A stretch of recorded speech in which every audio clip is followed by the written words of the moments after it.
ධර්මදේශනයේ ප්‍රඥා නාලිකාව තුළින් විසිරුවා හැරීමට ප්‍රචාරය කිරීමට ධර්ම දානය සිදු කිරීම සඳහා කඩුවෙල කොතලාවල පදිංචි රාජා රණතුංග මහතා සහ පුෂ්පා රණතුංග මහත්මිය දායකත්වයේ දරලා තිබෙනවා. උතුම් වූ ධර්ම දානයෙන් ජනිත වන මහ පුණ්‍ය ශක්තිය දෙපාර්ශ්වයෙන් පරලෝසපත් දෙමාපියන් වන පල්ලේවෙල ගල්ගාන පදිංචිව සිටි ආර්.ජී. තේගිස් අපුහා මහතා සහ ජී.ආර්. රොසලින් නෝනා මහත්මියට සහ මහර මල්වතු හිරිපිටියේ පදිංචිව සිටි වී.පී. එලියස් වික්‍රමසිංහ මහතා සහ එල්.එම්. මధుරසිංහ මහත්මියට සසර දුක් කෙලවර නිවන් සුව අත් වේවා. ලොවින් කොරෝනා රෝගයේ දුරු වී ශ්‍රී ලාංකික සහ ලෝකවාසී ජනතාව සුවපත් වේවා. දේශකයන් වහන්සේට නිදුක් නිරෝගී සුවපත්භාවය ලැබී චිරජීවනයේ සැලසේවා. සුජීවත්ව සිටින දෙපාර්ශ්වයේ සියලු ඥාති මිත්‍රාදීන්ට නිදුක් නිරෝගී සුවපත්භාවය ලැබී චිරජීවනයේ සැලසේවා කියලා බලාපොරොත්තු වෙනවා. එසේම වේවා කියලා ආශිර්වාද කරනවා.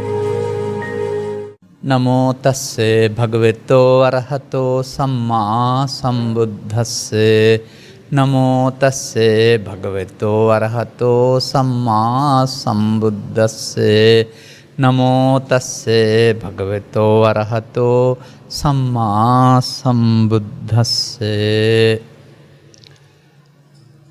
න ඉදං අත්තකතං බිම්බං න ඉදං පරකතං අගං හේතුපටිච්ච සම්භූතං හේතු බංගා නිරුජ්ජති. දවසේ අනුග්‍රහක භවතුන් මූලිකව සිටින්නා වූ ප්‍රඥානාලිකාව තුළ කෙරෙන්නා වූ ධර්මානුශාසනාවන්ට සවන් දීමට ප්‍රිය කරන සදහැවර පින්වත්නි, හේතුඵල ධර්මයේ යන්න මේ සමාජය තුළ විවිධ ආයුරින් නොගැඹුරු අයුරින් විග්‍රහ වෙනවා පේනවා. මරණයක් වුණාමත් මංකොල්ලයක් වුණාමත් හේතු හොයනවා. බාහිර සමාජීය කාරණාවලත් හේතුඵල දකිනවා. එහෙම බාහිර වශයෙන්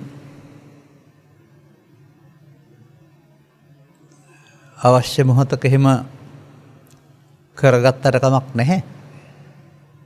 නමුත් මේ බුදු සමයේ හේතුඵල කියලා කියන්නේ ඊට වඩා ටිකක් ගැඹුරු දෙයක්. ඒක අප පිළිබඳව කරන පරිශ්‍රණයක්. අපාතින් සිදුවෙන්නා වූ ප්‍රමාදයක් දුරු කර ගැනීම සඳහා අනුගමනය කරන්නට ඕන ක්‍රියාමාර්ගයක්. තවත් විදිහකින් කියනවා නම් ගැඹුරු ධර්ම කරුණක්. සංයුත්ත නිකාය තුළ පවතිනවා භික්ඛුණී වග්ග කියලා කොටසක්.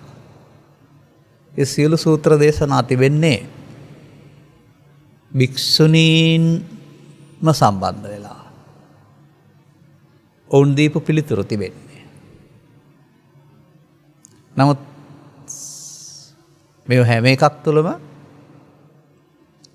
ඔවුන්ගෙන් නැගූ ප්‍රශ්න වලට ඔවුන් දීපු පිළිතුරු පවතිනවා. මේ ප්‍රශ්නේ අපටත් තිබෙනවා. ඔබටත් මේ පිළිතුරු අදාළ වෙනවා මං හිතන්නේ. එබැවින් මේ එදා මේ දීපු පිළිතුර අද අපි සක්‍රිය කරගන්නේ කොහොමද කියලා හොයාගන්න මහන්සි වෙමු. මේකට කියන්නේ සේලා සූත්‍රය කියලා. සේලා කියන්නේ භික්ෂුණියක්. එය පිණුසිඟා වලදා අන්දවනේහි ගහක් යට සිටියදී ඇගෙන් ප්‍රශ්නයක් ඇහුවයි කියලා තියෙනවා. කවුද මේ ප්‍රශ්නේ ඇහුවේ කියලා වටපිට බලුවහම ඒ හැම එකෙම පෙන්වන්නේ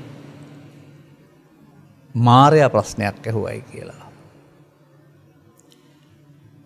අදටත් මේක සමහර අයට ගැටලුවක් වෙන්න පුළුවන්. අනතුරුව හැම එකේදීම මාරයා රවට්ටන්න බැරි වෙලා නොපෙනී ගියයි කියලා තියෙනවා. ප්‍රශ්නේ තමයි කේන ඉදං කතම් බිම්බං කේනු බිම්බස්ස කන්නු බිම්බස්ස කාරකා කන්නු බිම්බං සමුප්පන්නං කන්නු බිම්බං නිරුජ්ජති. තමයි ප්‍රශ්නය. මට හිතෙනවා මාරයා සෑහෙන බුද්ධිමත් කියලා ඔය ගත්තාම. නමුත් මේ මාර සංකල්පය ඉස්සරලා ලියා ගන්න ඕන. සංයුත්ත නිකායේ තිබෙනවා මාර කියන වචනට අයිති සූත්‍ර විශාල සංඛ්‍යාවක්. එකක තියෙනවා මාරෝ මාරෝති බන්තේ උච්චති කිත්තාවතානකෝ බන්තේ මාරෝති උච්චති කියලා බුදුන් වහන්සේගෙන් විමසලා රාදු වැනි භික්ෂුවක්.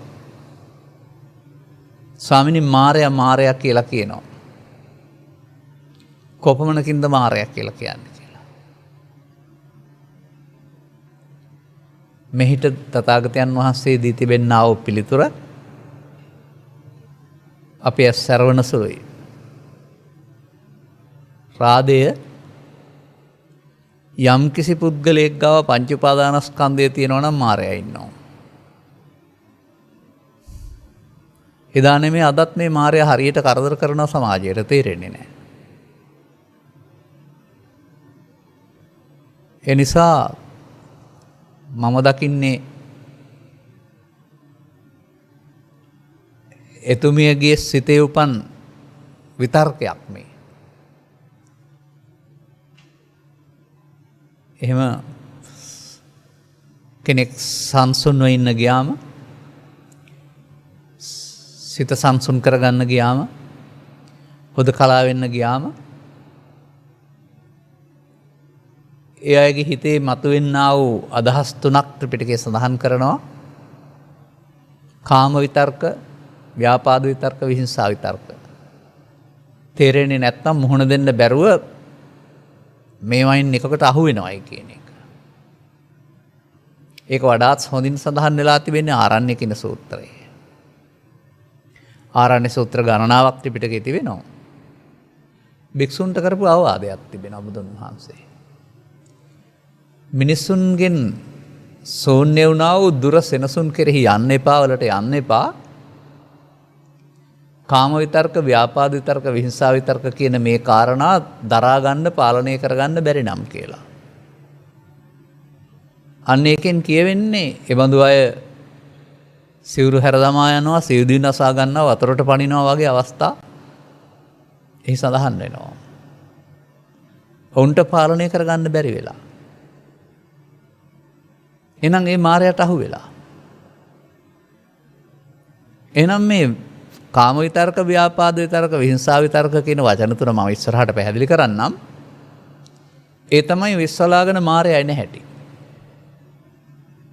සේලා භික්ෂුණියට විතරක් නෙමෙයි වර්තමාන සමාජයේත් මිනිස්සුන් ජීවත් වෙන්න ගියාම මේ මායя ඇවිදින් ඔහුගේ සම්පූර්ණ ජීවිතයේ අනාගතයේම අඳුරු කරලා වෙන පැත්තකට හරවනවා.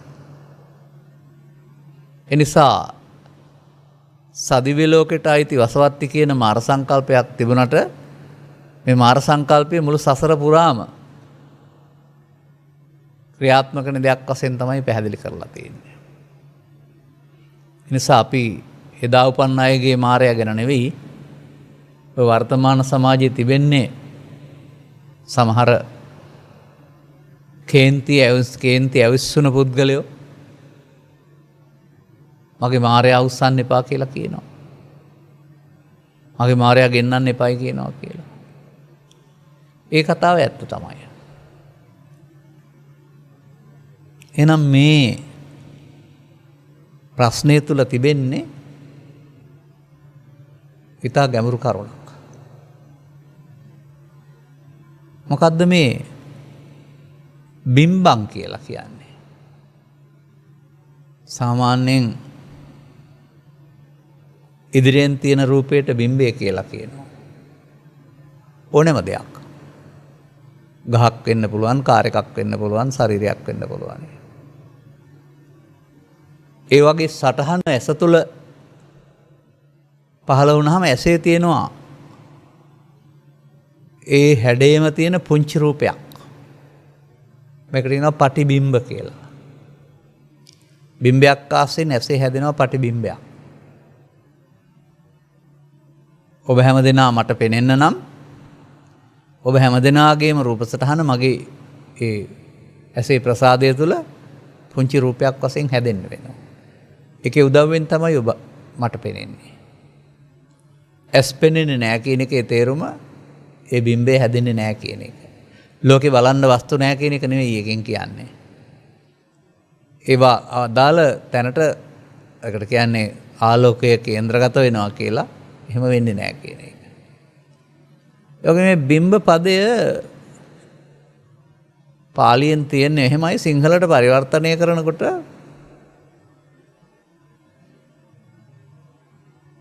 මේ දැක්ම නොගැඹුරු වෙලාද කියලා මට වෙලාවකට හිතෙනවා. මේ කය කවුරුන් විසින් හාදන ලදේද? කොහොමද මේ කය හැදුනේ? කේන ඉදං කතම් බිම්බං. කන්නු බිම්බස්සකාරකා. කවුද මේ බිම්බේ නැත්තම් මේ කරවන කෙනා? කන්න බිම්බං සමුප්පන්න. කොහොමද මේ බිම්බය හේතු එකතු වෙන හටගන්නේ?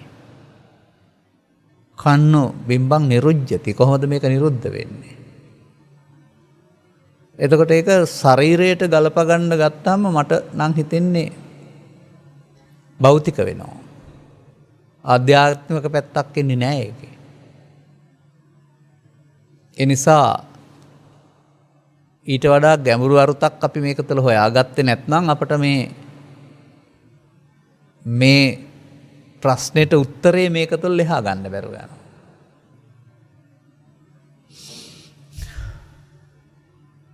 බුදු සමය කුමක් පිළිබඳවද කතා කරන්නේ? බුදු සමය කතා කරන්නේ මිනිස්සුන්ට උපාදානීය දුකක් ගෙන දෙන බැවින් ජීවිතයේ උපාදානයෙන් මිදී ගත කරන ආකාරය පිළිබඳව. සම්පූර්ණයෙන්ම බුදු සමය මිනිස් ජීවිතයක් තුළ උපාදානයෙන් මිදීම මුල්කට ගත්තා වූ ක්‍රියාමාර්ගයක් අනුගමනය කිරීම සඳහා දේශනා කළා වූ ධර්ම ප්‍රතිපදාවක්. ඔබ අපට සවන් දී තිබෙනවා නම් අපේ ඇතැම් සූත්‍ර දේශනා උපුටා දැක්වීම තුළ ස උපාදානස්සකෝ අහං වච්ච උත්පත්තිම් පඤ්ඤාපේමි. වචගොත්ත පිරිවැජියේ මම මේ සත්වයාට උත්පත්ති පනවන්නේ උපාදාන සහිත කෙනාටයි. නෝ අනුපාදානස්ස උපාදාන නැත්නම් උත්පත්ති පනවන්නේ නැහැ කියලා. එහෙනම් මේ උපාදාන කියන වචනෙන් පරිබාහිරව මේ බිම්බ ගැන කතා කරන්න බෑ.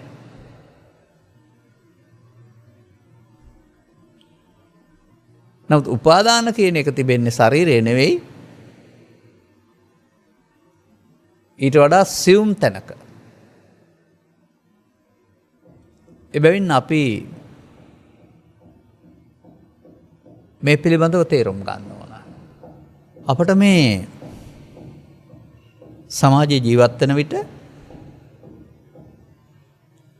අපේ ඇසට පෙනෙන සංවර ප්‍රතිපදා කීපයක් තියෙනවා. එකක් තමයි ආණ්ඩුක ව්‍යවස්ථාව අධිකරණ නීති රීති වලින් අපට පනවා තිබෙන්නා වූ සංවරය.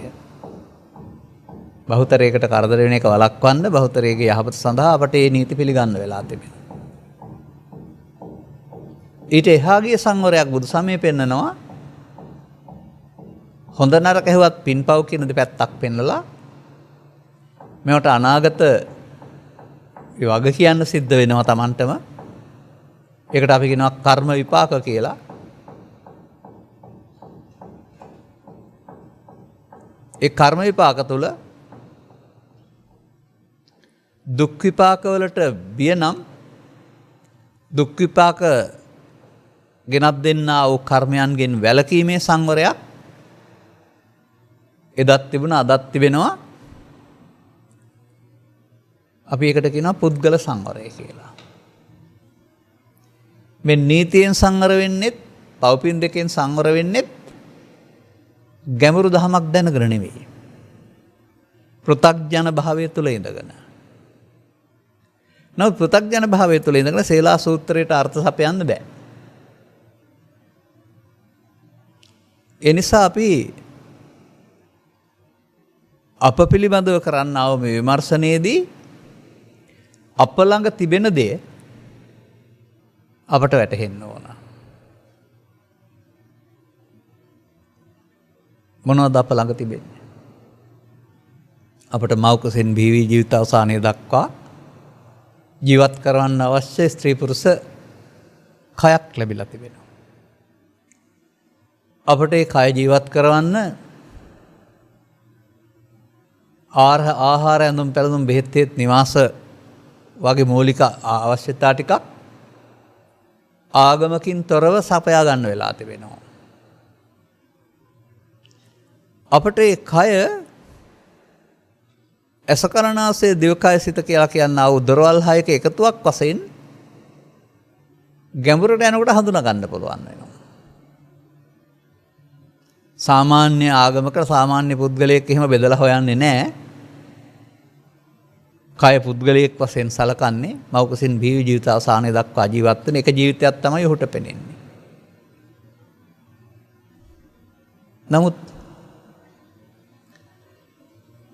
සැබවින්ම අපට එහෙම දීර්ඝ ආයුෂ කාලයක් තිබෙනවාද? 60ක් 70ක් 80ක් 100ක්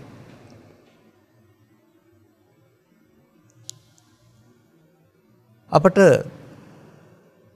ඔබේ අතීතයට ආපහු යන්න පුළුවන්ද? අපට අනාගතයට යන්න පුළුවන්ද? මේ දෙකම කරන්න බැරි දේවල්. අපට තිබෙන්නේ වර්තමාන මොහොත විතරයි. මේ වර්තමාන මොහොතේ අවුරුදු 60ක් 70ක් 80ක් නැහැ.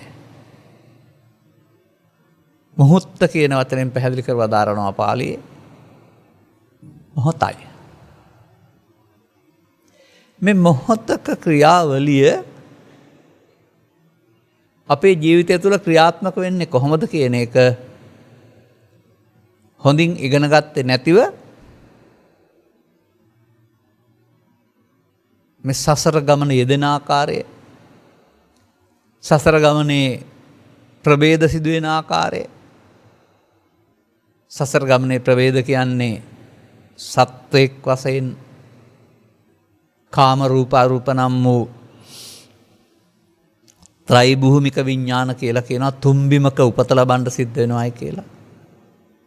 මේ අපිලමද අපට ලෙහන්න හම් වෙන්නේ නැහැ පුද්ගලයෙක් වශයෙන් බලලා.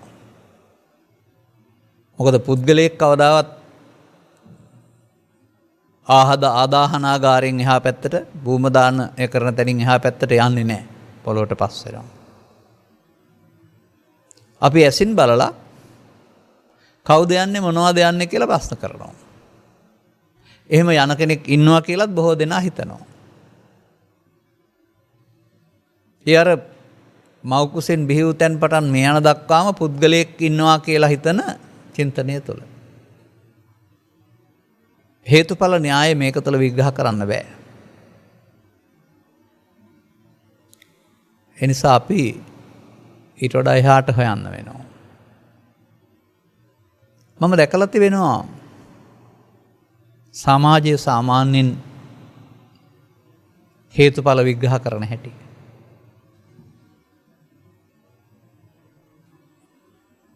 ඒ බැලුවම ඒක හරියනවා. ඔබේ නිවසට යන්න, ඔබේ මුළු තැන් ගෙට යන්න, ඔබ ගිනි පෙට්ටිය තබා තිබෙන බව කල්පනා කරන්න. තව අවුරුද්දක් තිබුණත් මේ ගිනි පෙට්ටිය නිහඬයි. මේ ඇතුලේ කුරක් තිබෙනවා. ඒ කුර හිසක් තිබෙනවා. ගිනි පෙට්ටිය පිටපැත්තේ බෙහෙත් ඇවරු පෘෂ්ඨයක් තිබෙනවා. තනිය මේගොල්ලෝ තනියෙන් ඉන්න තාක්කල් කිසිවෙකුට සක්‍රිය වෙන්න බෑ. මේ හේතු. ගිනි පෙට්ටියෙන් කුරක් එළියට ඇදගෙන අර බෙහෙත් ඇවරු පෘෂ්ඨයේ ඝර්ෂණය කරපුවාම ඒ පරිසරයේ ඔක්සිජන් නැමැති වාතයක් තිබුණොත් දැල්ලක් හට ගන්නවා. මේ දැල්ල කොහෙද තිබිලාද ආවේ? ගිනි කූරේ තිබුණාද? ගිනි කූර හිසේ තිබුණාද? ගිනි කූර පෘෂ්ඨයේ තිබුණාද? නැත්නම් වාතයේ තිබුණාද? ඔයවත් තිබුණේ නැහැ.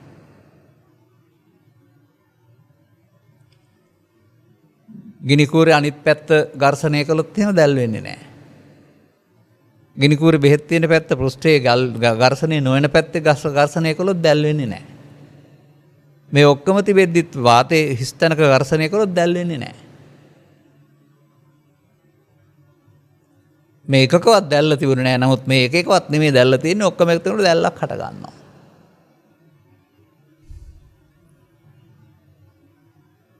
දැන් දැල්ල නිවිලා යනවා. දැන් ඕකටත් කියන්න පුළුවන් හේතුපටිච්ච සම්භූතං. ඕන් හේතු නිසා හටගත්ත හේතු බෙදලා නිවුණයි කියලා. එහෙම කිව්වට උත්තරේ හම්බ වෙන්නේ නැහැ. ඒ නිසා එහෙම බාහිර පැත්තෙන් කතා කරන එකක් නෙවෙයි මේක. වර්තමානයේත් මේක අපි තුලත් හේතුඵල වශයෙන් කතා කරනවා මට පේනවා. ඒත් අදාළ කරුණ විවරණ වෙන්නේ නැද්ද කියලා හිතෙනවා මට.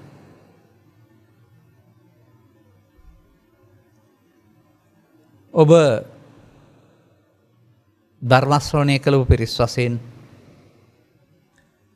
තථාගතයන් වහන්සේගේ ආර්ය සත්‍ය දේශනා කවුරු මුල් කොටගෙන දේශනා කරපු දේවල් දැයි මම විමසුවොත්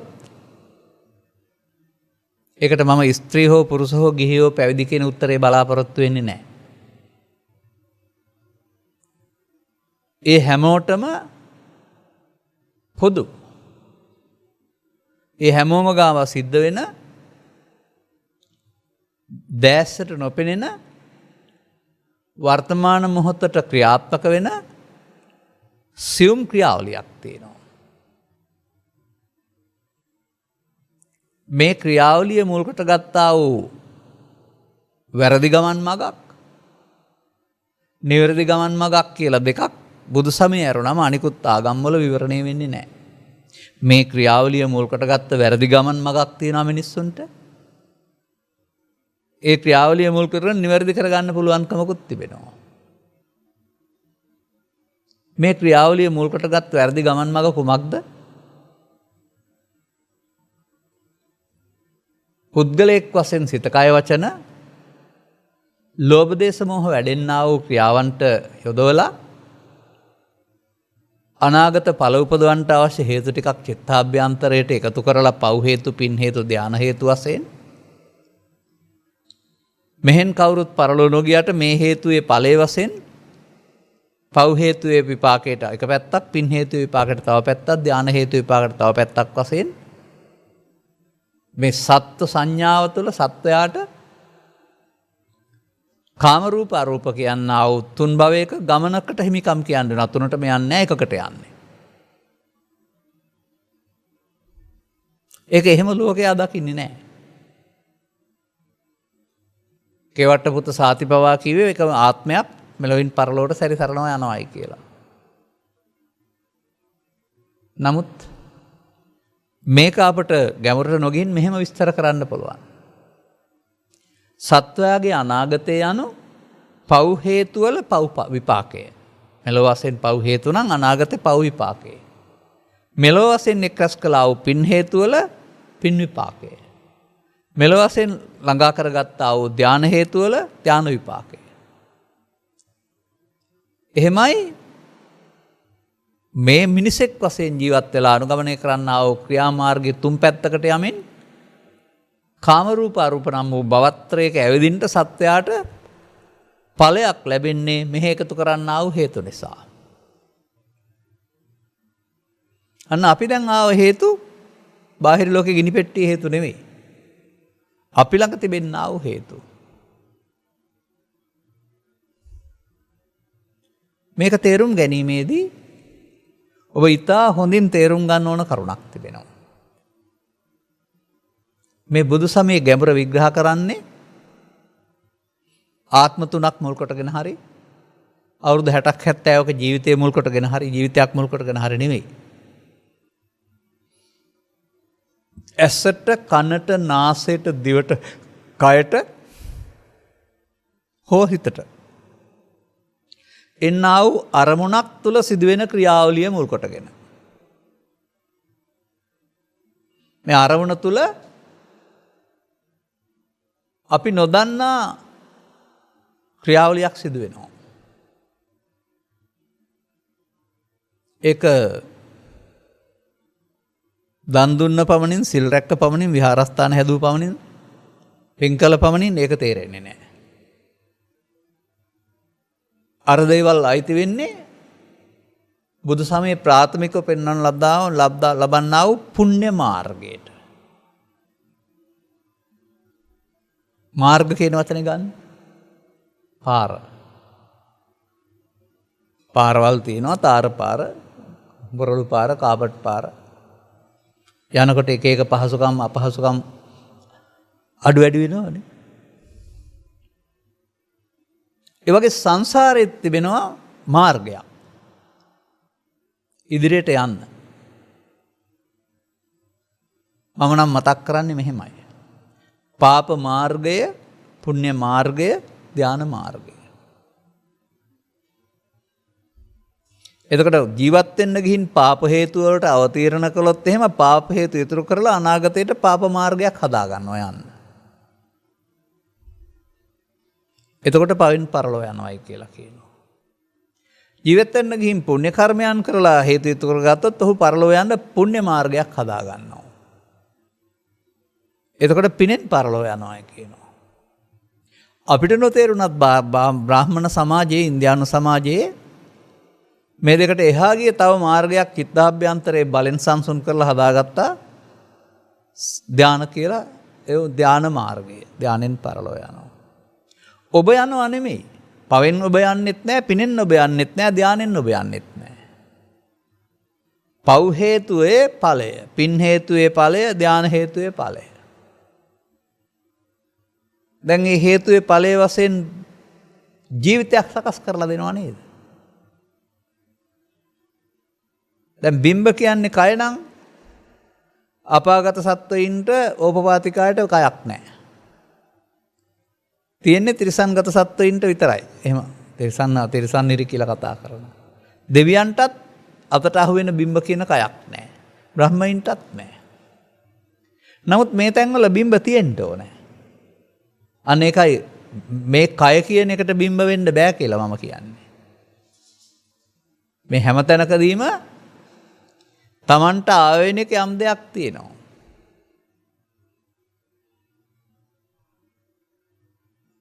ඒ නිසා අපට බුදුන් වහන්සේගේ ඉගැන්වීම් තුළ ප්‍රාථමික වශයෙන් දැනගන්ට ලැබෙනවා තමන් එක් රැස් කරන්නා වූ කර්මයන්ගේ විපාකයයි අනාගතය කියන්නේ. ඒක සාමාන්‍ය අහිංසක අම්මලාගේ දැනුම ඉක්මවා, පාසල්පතේ උගන්වන දැනුම ඉක්මවා බලන්න පුළුවන් වුණොත් සාමාන්‍ය අහිංසක අම්මලාට හිතරනේ පව් කියන්නේ කර්ම කියන්නේ පව් වලට විතරයි කියලා.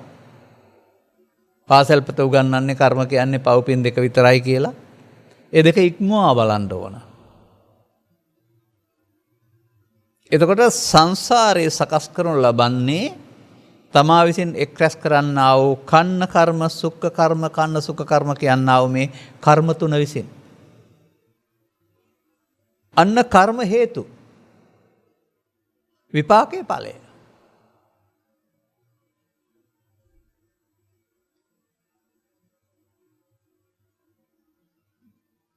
දැන් මේක අතෙන්ට ගලපන්න මෙහෙම ගේන්නේ මම අර ගාතාවට ගැලපෙන විදිහටයි.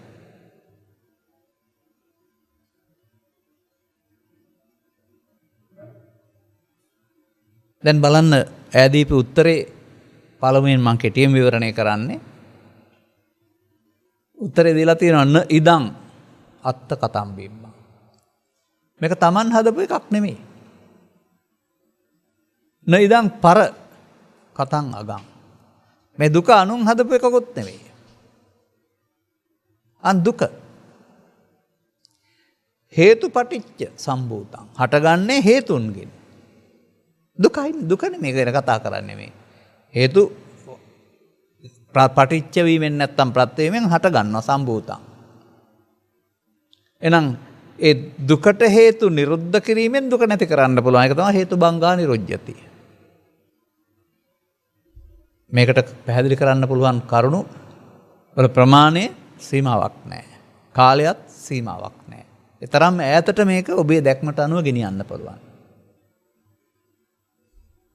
ඒ නිසා පහනක් දැල්වෙන හේතු ගැන හරි අපරාධයක් වෙච්ච හේතු ගැන හරි මේ කතා කරන්නේ. දැන් බුදුරජාණන් වහන්සේගේ චරිතය අරන් බලන්න. සරියුත් මහරහතන් වහන්සේගේ චරිතය අරන් බලන්න. ජීවිත අවසානයේට මේ උත්තමයින් කොහෙද වැඩම කළේ ගියේ?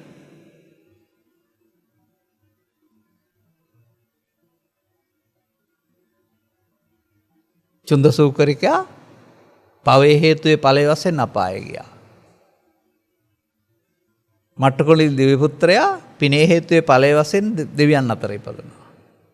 උද්දකරාම වැනි කෙනෙක් ධාන හේතුවේ ඵලයේ වශයෙන් බබලව ගියා. තුන් භවයක් මම මේ කතා කළේ. කාම දුගතිය, කාම සුගතිය, ඒ වගේම රූපී අරූපී භව. ඒ හේතුඵල. එතකොට අපා උපදින්නත් හේතු, කාම සුගතිය උපදින්නත් හේතු, බඹල යන්නත් හේතු. සරියුත් මහරහතන් වහන්සේ බුදුරජාණන් වහන්සේගේ ජීවිතෙන් එහා පැත්තට අපි මොකක් හරි ඵලයක් හෙව්වොත් මේ කාම රූප අරූප වත්‍රයට අයිතිද මේ ඵලය? නෑ. එහෙනම් ඒ කාම රූප අරූප භවත්‍රයේ උපදින්න තියෙන හේතු නේද මේ බංගා වෙලා තියෙන්නේ?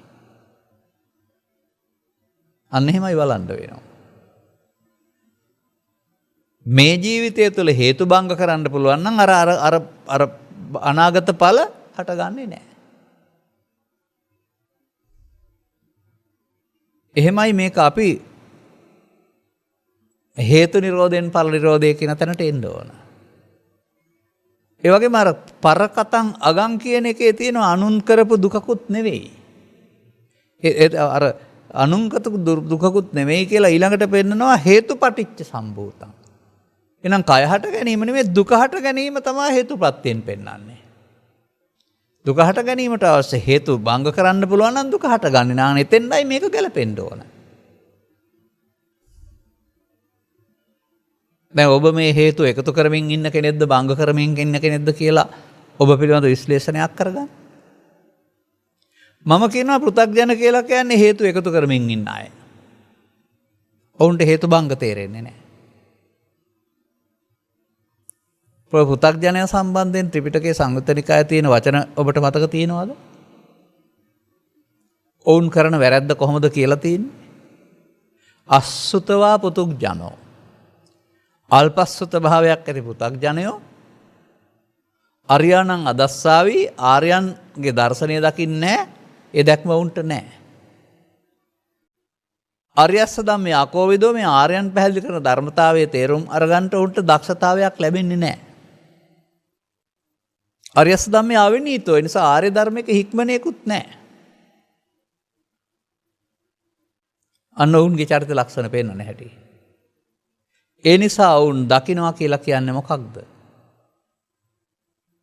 මෙතනින් එහාට මේ වචන ටික අප තුළ සිදුවෙන්නා වූ සියුම් ක්‍රියා මාර්ගයක් පිළිබඳව පෙන්වනවා.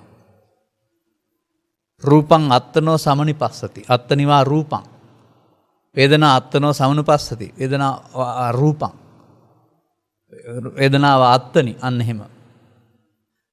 එතන පාවිච්චියට ගන්නවා රූප වේදනා සංඥා සංකාර කියන පහක්.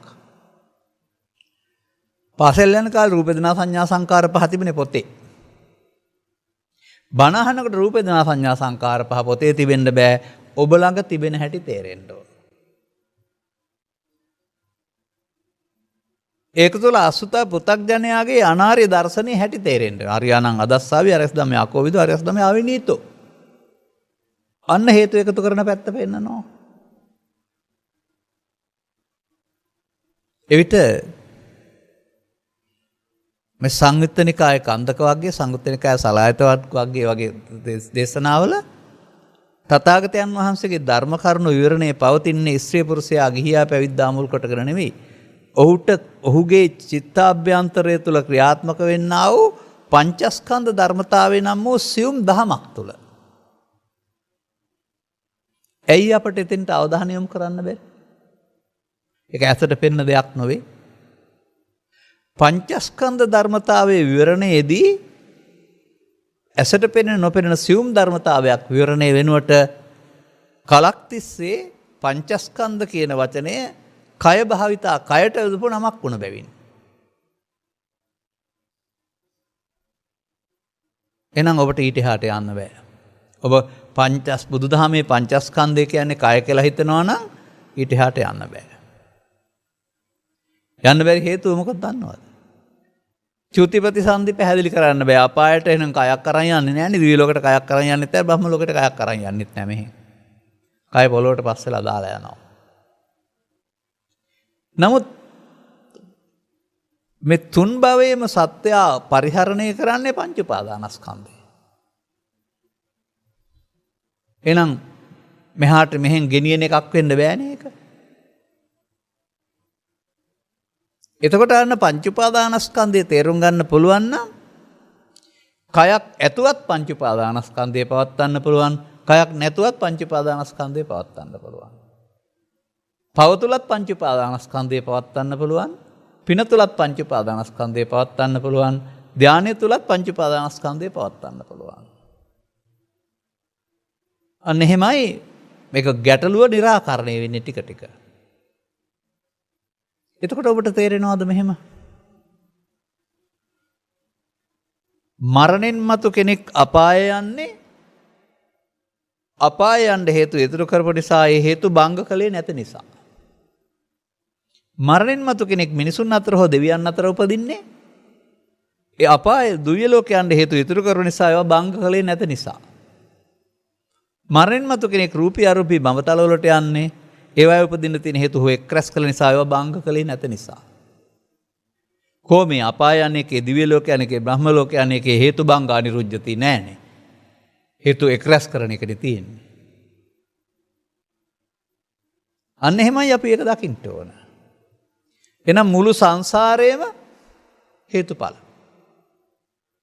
පව් හේතුවල පව්ඵලය විපාකයේ, පින් හේතුවල පින් විපාකයේ, ධාන හේතුවල ධාන විපාකයේ. සියල්ලට එක නමක් කියන්නේ කර්ම විපාක. සංසාරේම කර්ම විපාක. කර්ම හේතුවයි විපාකයේ ඵලයයි. හොඳයි නිවන කියලා කියන්නේ මේ වගේ කර්මයක විපාකයක්ද? පාප කර්මයේ විපාකයේද, පුණ්‍ය කර්මයේ විපාකද, ධාන කර්මයේ විපාකද? නැහැ. ඒවා හේතුපටිච්ච සම්භූතං. එහෙනම් මේ නහි ජාතු ගබ්බසෙය්‍යං පුනරේතිති නත්ති දානි පුනබ්බවෝ අර උදාන වාක්‍යය තියෙනවා දැන් පුනර්භවයක් නැත. මව කුසට පුනර්භවයට එන්නේ නැහැ. ඒ සරියුත් මොගලන් උත්තමයින් වහන්සේලා බුදුරජාණන් වහන්සේ වැනි අය ආය මව කුසකට එන්න තියෙන හේතු බිඳපු නිසා නේද ආවේ නැත්තේ. අන්න හේතු පටිච්ච හේතු බංගා හොයන්න ඕන තැන. එහෙනම් අපිට අපි හේතු එකතු කරන හැටි ඉස්සෙල්ලා තේරුම් ගන්න ඕන. ඒක ඕන කෙනෙක් කරනවා. ඒක හේතුඵල වශයෙන් දකින්න නැති වුණාට හේතු එකතු කරනවා. එකතු කරන්න බණ දැන ගන්න ඕන නෑ. හැබැයි බින්දින්න නම් බුදුබණ තේරුම් ගන්නම ඕන.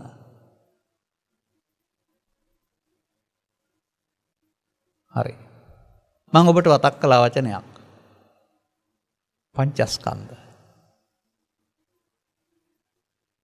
තව ටිකක් එහාට ගිහින් බලන්න. කය නොවේ නම් සත්වයා කියන්නේ කයයි සිතයි දෙකම. අනතුරුව සිත යන්න මව් කුසින් බිහි ජීවිතාවසානයේ දක්වා පවතින එකක් නොව ඇසින් කනට, කනින් නාසයට, නාසෙන් දිවට, දිවෙන් කයට, චක්කු විඥානය, සෝත විඥානය, ගාන විඥානය, જીවහා විඥානය, කාය විඥානය, මනෝ විඥානය කියලා පිළිවෙලක් නැතුව ඇති වෙන නැති වෙන එකකට. අන්න දැන් අපිට දැන් මේ මොහොතේ එන්න පුළුවන්. ඔබ චිත්‍රපටයක් නම් නරඹන්නේ ඔබ ළඟ ක්‍රියාත්මක වෙන චක්ක විඥානය. ඔබ ගීතයක් නම් අහන්නේ ඔබ ළඟ ක්‍රියාත්මක වෙන සෝත විඥානය. ඔබ ආහාරයක් නම් ගන්නේ ඔබ ළඟ ක්‍රියාත්මක වෙන જીවහා විඥානය. ඔබ ගඳ සුවඳක් නම් විඳින්නේ ඔබ ළඟ ක්‍රියාත්මක වෙන්නේ ඝන විඥානය. ඔබ කල්පනාවක නම් ඉන්නේ ඔබ ළඟ ක්‍රියාත්මක වෙන්නේ මනෝවිඤ්ඤාණය.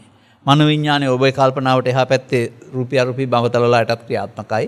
මනෝ ධම්මා කියන එක අපට විතරක් නෙමෙයි හාටත් අදාළයි. නමුත් ඔවුන්ට මේ ඇහැ කන නාසය දිවකය අදාළ නැහැ. රූප ශබ්ද ගන්ධ රස පොට්ටබ්බ ගන්න මෙහෙම සකස් කරපු ඇහැක් කනක් ඔවුන්ට කාටවත් නැහැ. ඒ පස්දර තියෙන්නේ අපිට. දැන් අපි ලියා ගත්තා.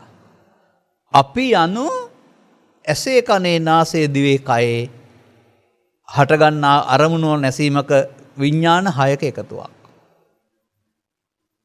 දැන් මේ එකක් තුල ක්‍රියාවලිය හොයාගන්න. ඒ බුදු සමයේ තියෙනවා එකක් තුලින් සියල්ල දැකීම කියලා දෙයක්. ඒ එකක් ඔබට තේරෙනවා නම් ඒක තමයි ඇස තුල කන තුල නාසය තුල දිව තුල කය තුල සම්පූර්ණයෙන්ම සිදු වෙන්නේ. ඒ එකක් තුල ඔබට තේරෙනවා නම් ඒක තමයි පව තුල පින තුල ධානය තුල සිද්ධ වෙන්නේ. අන්න එහෙමයි මේක තේරුම් ගන්න ඕන. එතකොට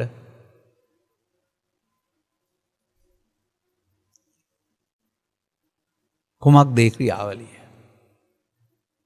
ඔබ මට ආරාධනා කරමින් මේ පිළිබඳව කතා කරනවා නම් හොඳයි කියලා මතක් කළා.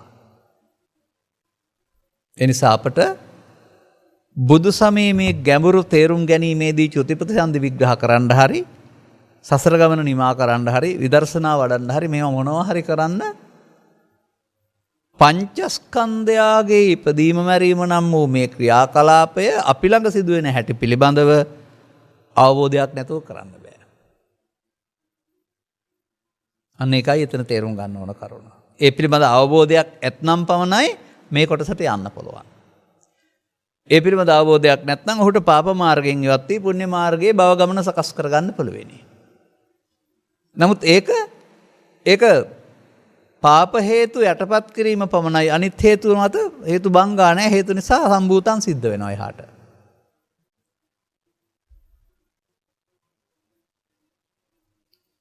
දැන් මේවා තේරුම් ගන්නකොට පාසල් අධ්‍යාපනයේ දහම් පාසල් අධ්‍යාපනයෙන් ලද දැනුම ඉක්මවා දකින්න පුළුවන් කමක් තියෙනවා. ඔබ අතර එහෙමයි ඉන්න පුළුවනි, අපිත් එහෙමයි. ඒ කාලේ අපි මොනවද දැනගෙන හිටියේ කියලා දැන් හිතෙනවා. කටපාඩම් කරන ගිරව් වගේ වචන ටිකක් ලිව්ව ඇරුණාම ඒ වචන දන්නව ඇරුණාම අදාළ ක්‍රියාවලිය දන්නේ නැහැ.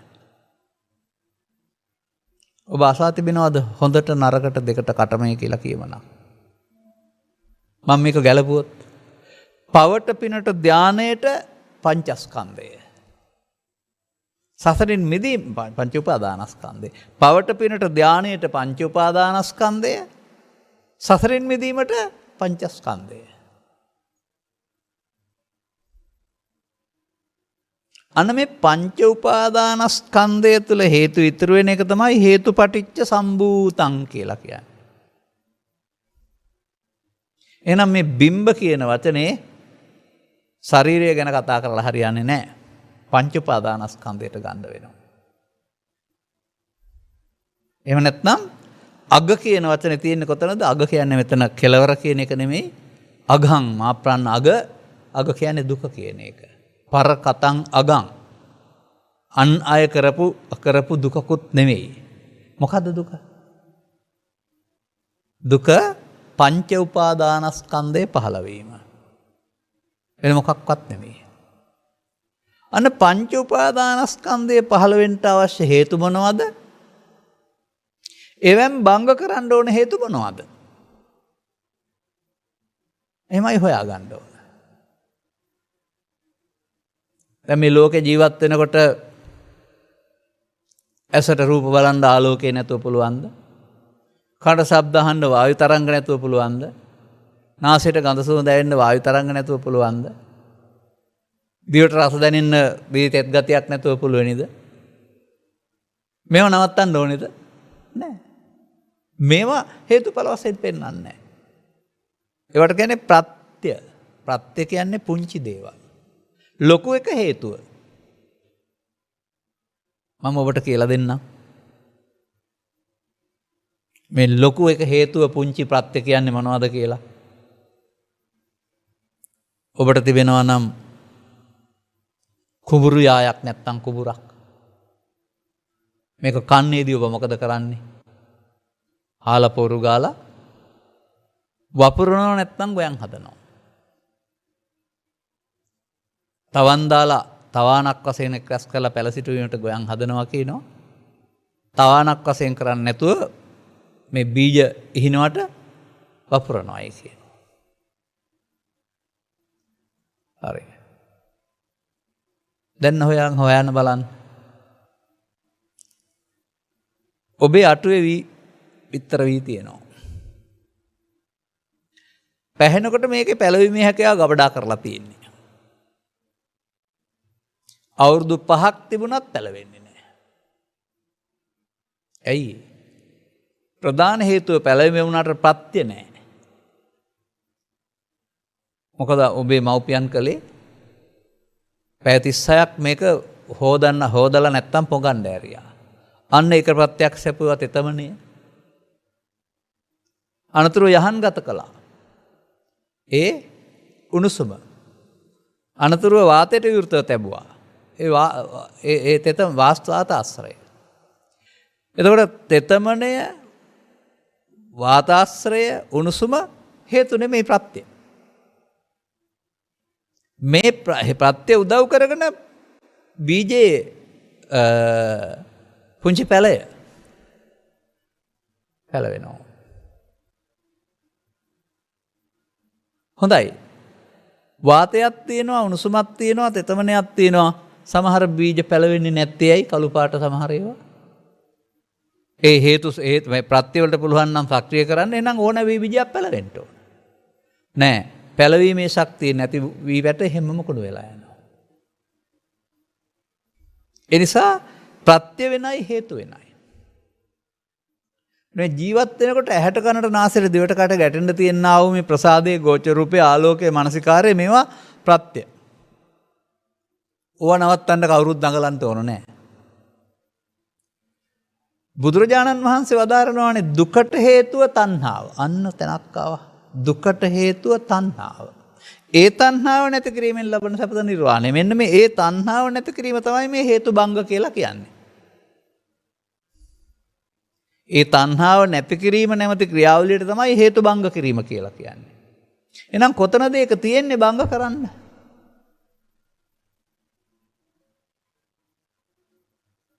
තණ්හා කීයක් තියෙනවද මේ ලෝකයේ අයට? තනි වචනෙන් තණ්හාව. තුනට කැඩුවොත් කාම තණ්හා, භව තණ්හා, විභව තණ්හා. ඔබේ ලෝකෙට ගත්තොත් කාම තණ්හා, ඊට පස්සේ පංචකාමය. රූප තණ්හා, ශබ්ද තණ්හා, ගන්ධ තණ්හා, රස තණ්හා, පොට්ටබ්බ තණ්හා, ධම්ම තණ්හා කියන්නේ අරමුණට තියෙන මුලාවක් නේද? අරමුණේ මේක තියෙන්නේ. අරමුණේ නම් එතන තණ්හාව වැඩෙන්නේ කොහොමද? එතනින් තණ්හාව නිරුද්ධ වෙන්නේ කොහොමද? කොහොමද මේ අරමුණක් තුළ තණ්හාව වැඩෙනවා කියලා පෙන්වන්නේ? සංයෝජනීයේසු භික්කවේ ආස්සාදානුපස්සිනෝ විහෙරතෝ තණ්හා පවඩ්ඩති. ඔන්න පාලියෙන් තියෙන හැටි. සසරට බැඳීමට හේතු ඉතුරු වෙන ධර්මයන් කෙරෙහි ආස්වාදයේ නැවත නැවත බලමින් වාසය කරන්නේ නම් තණ්හාව වැඩෙනවා. රූපය හොඳයි, ශබ්දය හොඳයි, ගන්ධය හොඳයි, රසය හොඳයි, රූපේ නරකයි, ගන්ධය නරකයි, හතුරා නරකයි කියලා මේ විදිහට ඒවත් සමග සීමාව ඉක්මවා යන ඇලෙන ගැටෙන සම්බන්ධතාවයක් ඇති කරගත්තොත්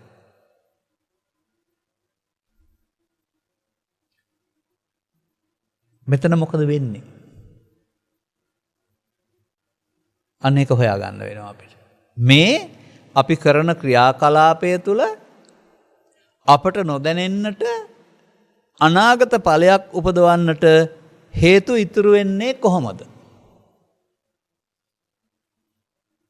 කොයි ආකාරයකින් හේතු ඉතුරු වෙනවාද? බලන්න මෙන්න මේ සූත්‍ර පාඨයට සවන් දීලා. අවිජ්ජා ගතෝ යම් භික්කවේ පුරිස පුද්ගලෝ හෝ ස්ත්‍රී පුද්ගලෝ. අවිද්‍යාව නම් වූ පුංචි මුලාවක් නොදන්නාකමක් තුල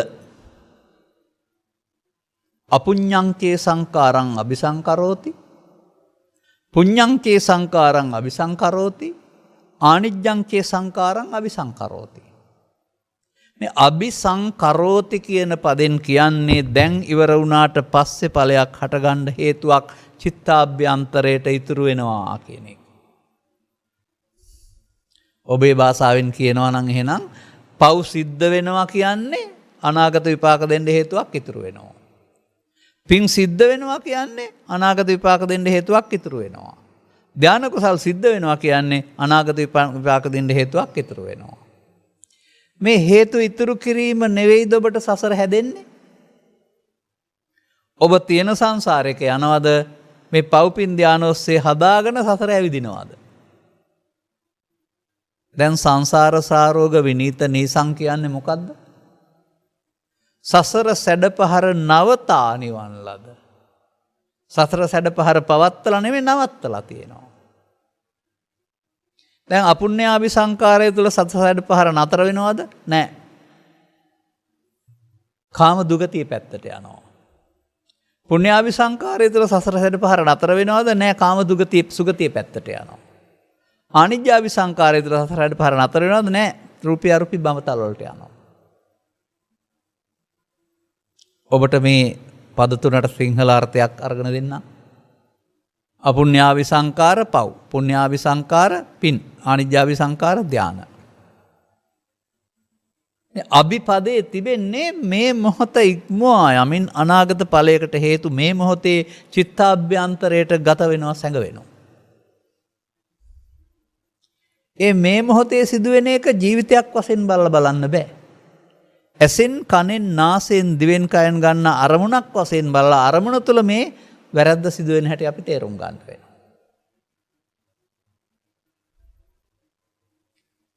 මොකද්ද මේකට කියන්නේ? මේකට කියනවා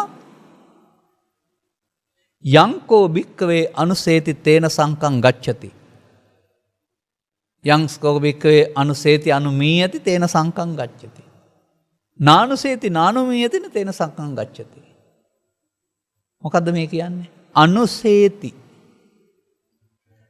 ඇසෙන් කනෙන් නාසයෙන් දිවෙන් කයෙන් අරමුණු රසයක් විඳින්න ගිහින් අනාගත හේතු ඉතුරු කළොත් ඒකට කියන අනුසේති කියලා. තේන අන්නේ තියෙන හේතු වලින් තමයි සංකත ධර්ම හේවත් මේ දුක හටගන්නේ. තේන සංකං ගච්ඡති. ඒ අවුවෙන් වැස්සෙන් පින්නෙන් කවුරුවත් බණින එකෙන් ගංගා ගලන එකෙන් නෙවෙයි දුක හටගන්නේ. තේන අපි මේවට අදාළ ඇලීමක් ගැටීමකට හේතු උපදින්න හේතු තැබුවොත් තමයි හටගන්නේ. කොහොමද ඒක වෙන්නේ? මේ ලෝකේ ජීවත් වෙන්න ගිහින් අපි මේ ලෝකය Tamanට කැමති රුචි අරුචි පරිදි වර්ග කරනවා. වර්ග කරලා ඒවා සමග දීගයකට යනවා. දීග කියන්නේ සාමාන්‍ය බන්ධනයක් කියන එකනේ. ළමා කල නොතිබුණ ඉන්නහා පැත්තට ලාභයට ඇලීම, අලාභයට ගැටීම, නින්දාවට ගැටීම, ප්‍රශංසාවට ඇලීම, යසසට ඇලීම, අයසට ගැටීම, සැපට ඇලීම, දුකට ගැටීම. අන්න දීගය. ඇලෙනවා, ගැටෙනවා, බැඳෙනවා, ප්‍රතික්ෂේප කරනවා. මොකක්ද මේකට කියන්නේ? මේකට කියන්නේ අල්ලා ගන්නවා. මේකට කියන්නේ මමත්වයෙන් ගන්නවා. අන්න අරමුණු පහළ වී මිය ආයුතුයි ලෝකේ ජීවත් වෙන්න.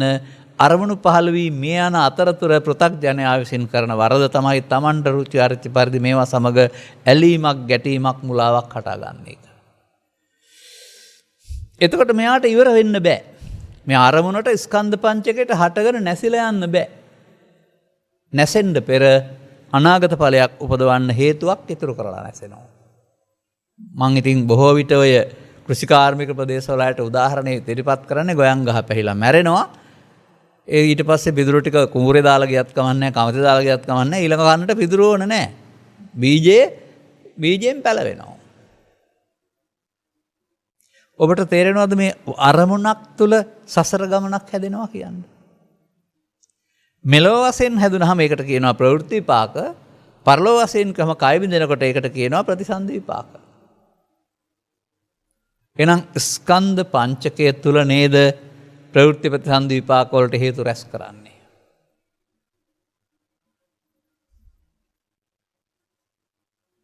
ඒ මොනවා නිසාද? අපි දැන් මේ අවශ්‍ය තැනට හේතුඵල හොයාන යන්නේ. දැන් මම අර අවිද්‍යාගතෝ යම් භික්කවේ පුරුෂ පුද්ගලෝ කියපු වචනට තියෙනවා අවිද්‍යාව තුල කියලා වචනයක්. තව ටිකක් කල්පනා කරන්න බලන්න උත්සාහ කරන්න.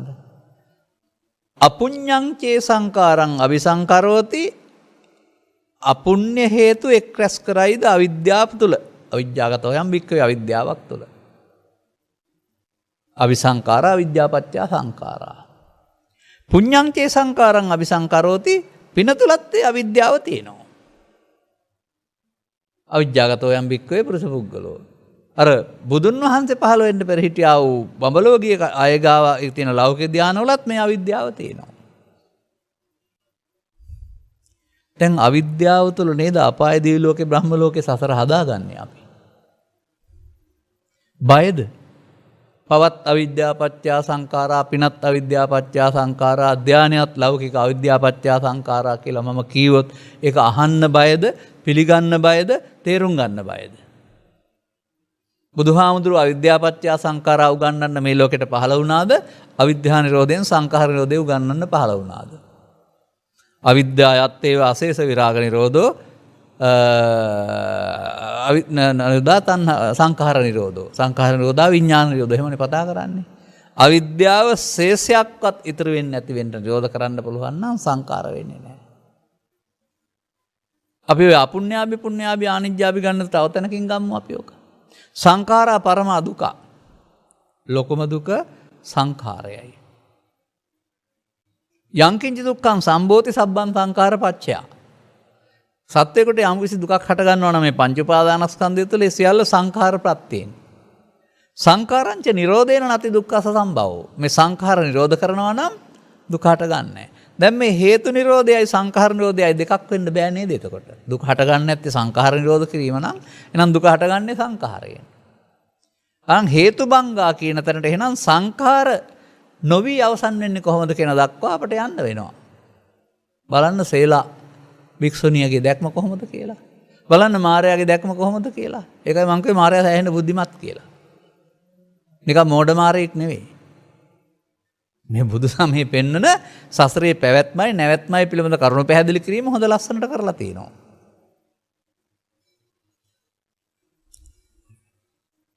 දැන් එහෙමනම් අපට තේරෙන්න වෙනවා මෙන්න මේ වචනේ. මම පෙර ධර්ම දේශනාවෙත් මේක කළා මේකට අදාළ නිසායි ගන්නෙ. නාහං භික්කවේ අඤ්ඤං ඒක ධම්මම්පි සමනුපස්සාමි. මහන්නේ මම මගේ සර්වඥතා ඥාණයෙන්වත් දකින්නේ නැහැ.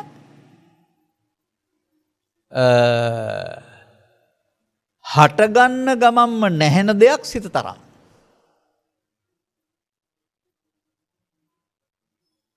ලහු පරිවත්තං යත ඉදං චිත්තං. අන්න සිතට දීලා තියෙන වටිනාකම බුදුරජාණන් වහන්සේ හටගත්ත ගමන් නැසෙන එකක්. මව්කුසින් බිහි වුණ තැන් පටන් මැරෙන කල්ම තියෙන එකක් නෙවෙයි. උදේ ඉඳලා රැ වෙනකල් තියෙන එකක් නෙවෙයි. ඇසෙන් කනට කනෙන් නාසයට නාසෙන් දිවට දිවෙන් කයට මම එහෙමයි එක කියන්නේ සමාජයට පිළිවෙලක් නැතුව මාරු වෙන මොහොතකින් හටගෙන නැසෙන. මේ මොහොතකින් හටගෙන නැසෙන කාලය තුල හේතු පටිච්චක් තියෙනවා හේතු බංගා කරන්නත් පුළුවන්. පෘථග්ජන පුද්ගලයා කියන්නේ හේතු පටිච්ච කරන කෙනාට හේතු තියෙන කෙනාට අනාගත ඵල උපදින්න හේතු තියෙන කෙනාට. යමෙක් අනාගත ඵල උපදින්න හේතු තියෙනවා නම් ඔහුට භාවනා කරනවා කියන්නේ නැහැ. විදර්ශනා වඩනවා කියන්නේ නැහැ. අනාගත ඵල උපදින්න හේතු නැති කරනවා නම් වර්තමාන ස්කන්ධ පංචකේ එහෙනම් ඔහු භාවනා කරන කෙනෙක්. නමුත් ඒ ආර්ය පුද්ගලානි ආර්යයන් සඳහා තමයි ඒක නිර්දේශ කළේ. ආර්යයන් වහන්සේලා බුදුන් වහන්සේගෙන් පස්සේ ඇති වුණේ උන්වහන්සේ පළවෙනි ආර්යා. ආර්යයන් වහන්සේ ඉන් පෙර හිටිය ආලාරකාමලා උද්දකලාම පුත්‍රලා භාවනා කළා. නමුත් ඒක ආර්ය නෙවෙයි. අපේ බෞද්ධ සමාජයටත් තේරුම් යා යුතුයි භාවනාවක් තියෙනවා ආර්ය නොවන. ඒක අපට ඔබේ මව්පියන්ගේ කාලයේදී මේක ලංකාවට ආනයනය කරන වෙලාවට මේක බුදු සමයේද නැද්ද කියලා තේරුම් ගන්න නුවණක් තිබුණේ නැහැ. ගෙනාවේ භික්ෂුන් වහන්සේලා නැත්තම් උගත්තු ඒ හින්දා යටහත් පහත්ව වැඳලා බාරගත්ත එක බුදු සමය භාවනා කියලා.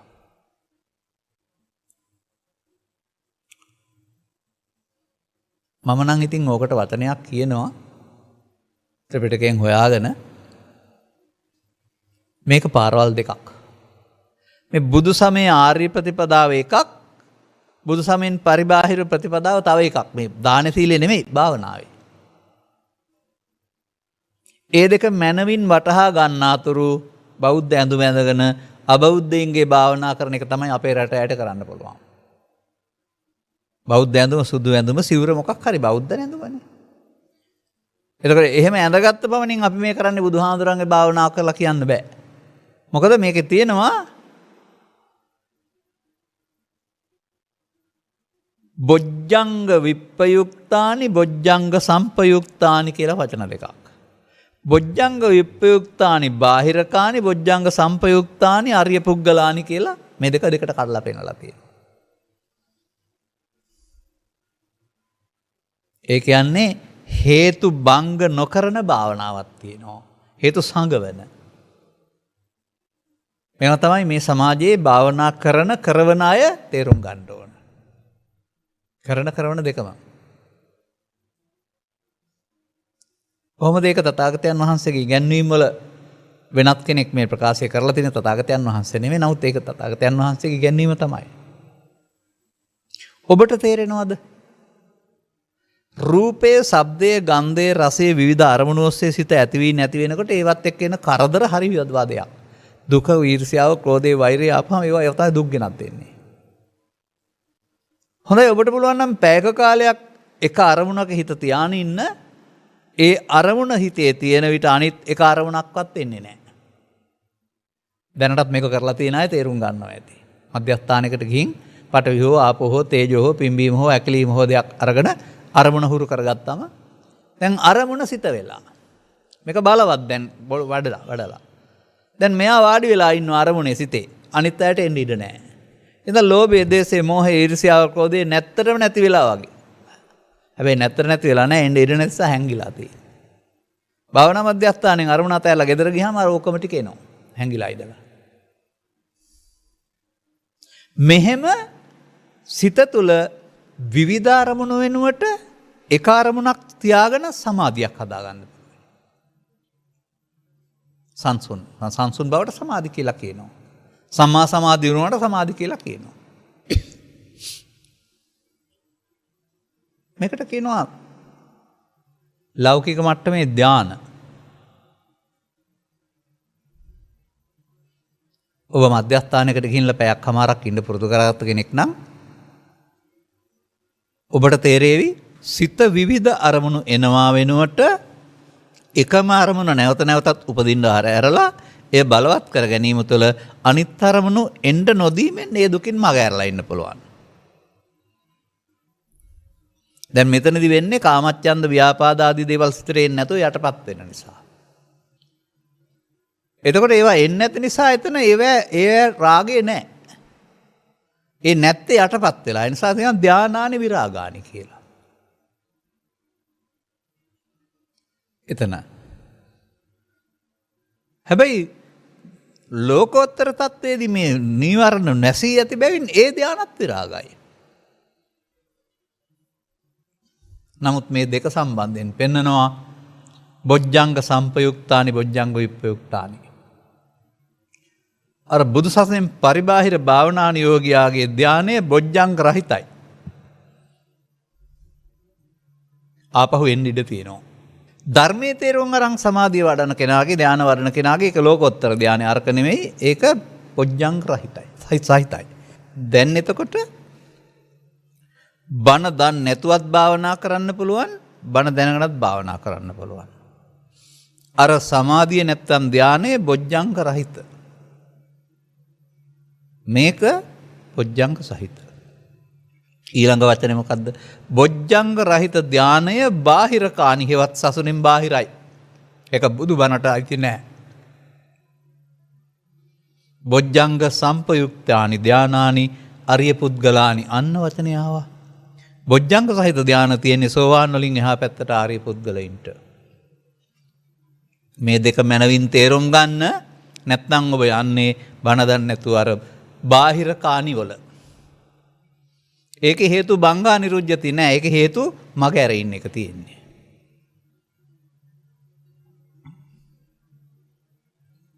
දැන් එහෙමනම් අපට මේ සසර කියන්නේ අපි තියෙන හේතු වල ඵලයක්. පව් හේතු තිබ්බහම පව් ඵලය. පින් හේතු තිබ්බහම පින් ඵලය. ධාන හේතු තිබ්බහම ධාන ඵලය. ඒ ඕන එකක් හේතු තියලා.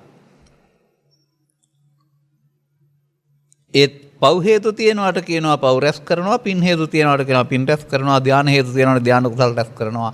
තුනම අවිද්‍යාව පත්‍ය සංඛාරා. බුදුරජාණන් වහන්සේ අවිද්‍යා නිරෝධයෙන් සංඛාර නිරෝධය දේශනා කරවා දාලසේක. එය කෙසේ භාවිතා කළ යුතුද?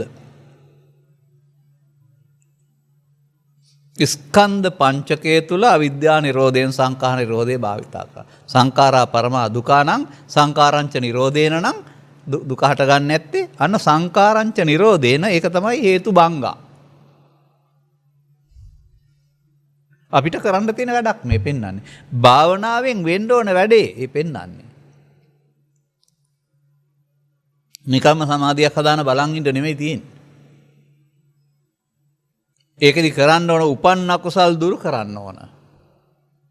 නූපන්න කුසල් නූපදවා ඉන්න ඕන එකවර. ඒ සඳහා ඔබට භාවිතා කළ හැක්කේ කුමක්ද? ඒ සඳහා භාවිතා කළ හැක්කේ වර්තමානයේ පමණයි. තව කල්ප 100ක් ගියත් මේ වර්තමානයේ මොහොතක් පමණයි. දැන් අපට මේ මොහොත උදා වෙලා තිබෙන්නේ.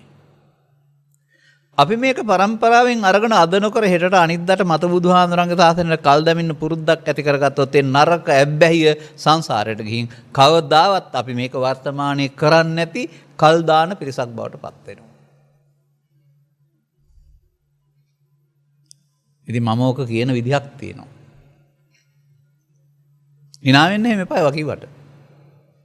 ඔය ළමා කාලේ පාර දිගේ යනකොට පාසල් එහෙම ගිහින් ඔය කඩවල වල අර ඒ කාලේ ලොකු කඩවල නෑ පුංචි පුංචි විදුරු පෙට්ටි කඩ තියෙන වැදලා තමයි බනිස් තියලා තියෙන්නේ. මේවා ඇතුලේ ලියලා තියෙනවා දැන්වීමක් මට පේනවා. මෙතෙන්ඩයි මේක ගලපන්නේ මම හරිද? ඔය ගම්බද මිනිස්සුන්ට තරම් සල්ලි නෑ. හදිසියක් වුණාම කඩේට ගිහින් පොතේ ඉලක්කම ලියලා අරන් එනවා බඩු. අන්තිමට බඩු ටිකක් නෑ සල්ලිත් නෑ මුදලාලිට කඩේ වහණ්ඩයි වෙන්නේ නැත්නම් මේ ණය ගන්න එක හරි කරදරයක්. ඒ නිසා ගහනවා ණයට ඉල්ලා මනාප නොවන්න. ඔබට කඩයක් තියෙනවා ඔබත් මේක ගහලා ඇති. ඔයිට වඩා ලස්සන පදයක් ඕකේ තියෙනවා මම දැක්කා. අද මුදලට හෙට ණයට. මේක කැඹුර තේරෙන්නේ නෑ මේ අයට බලන්නකෝ. මිනිස්සෙක් දැන් ඔන්න අතේ සල්ලි නෑ බඩු ගන්න එනවා. අද නම් සල්ලි වලට තමයි දෙන්නේ. අද මුදලටනේ. හෙට ඇවිදින් ණයට ගෙනිනවා කියලා තාන අද සල්ලි දීලා අරන් යනවා. හෙටනේ ණයට දෙනවා කියලා තියෙන්නේ. හෙට ඇවිදින් බලපුවම ආයෙත් මොකද තියෙන්නේ? අද මුදලට හෙට ණයට. එදා සල්ලි දීලා යන්න වෙනවා. අර ණයට දෙන හෙට කවදාවත් එන්නේ නෑ නේද? ඉන්දවෙන් නිවන් දකින්න අනාගත ප්‍රාර්ථනා කරන එක කවදාවත් එන්නේ නෑ. මොකද වර්තමානයක් විතරයි මේ විශ්වයට හැමදාම තියෙන්නේ. එතන වැඩක් ගන්න ඕනේ. එතන ප්‍රමාද වෙන්නේ, එතන අප්‍රමාද වෙන්නේ. ඒ නිසා මෙන්න මේ වර්තමාන මොහොත තේරුම් අරගෙන එතන තමයි මේ වැඩේ තියෙන්නේ කියලා තේරුම් ගත්තාම අන්න වර්තමානයේ ජීවත් වීම එහෙමයි. දැන් මේ මොහොත කොහොමද අපි නම් කරන්නේ? නම් කරන්නේ ඇසෙන්නම් රූපයක් හමුවීමේදී ඒ රූපය වේදනාවෙන් විද සංඥාවෙන් හඳුනා සංකාරයෙන් බැඳී විඥාණයෙන් දැනගන්නා වූ ස්කන්ධ පහක ඉපදීමක් මැරීමක් ඇහැ තුළ සිද්ධ වෙනවා කියලා. කනෙන් නම් ශබ්දයක් අරගෙන ශබ්ද රූපයේ වේදනාවෙන් විද සංඥාවෙන් හඳුනා සංකාරයෙන් බැඳී විඥාණයෙන් දැනගෙන කන තුළ ස්කන්ධ පංචකයක් හට ගන්නවා කියලා. නාසය දිව කයටත් එහෙමයි. එතකොට අපි ස්කන්ධ පහක් තුල අපේ වැඩේ තියෙන්නේ. දැන් මේක තුර වරදින්නේ කොහොමද?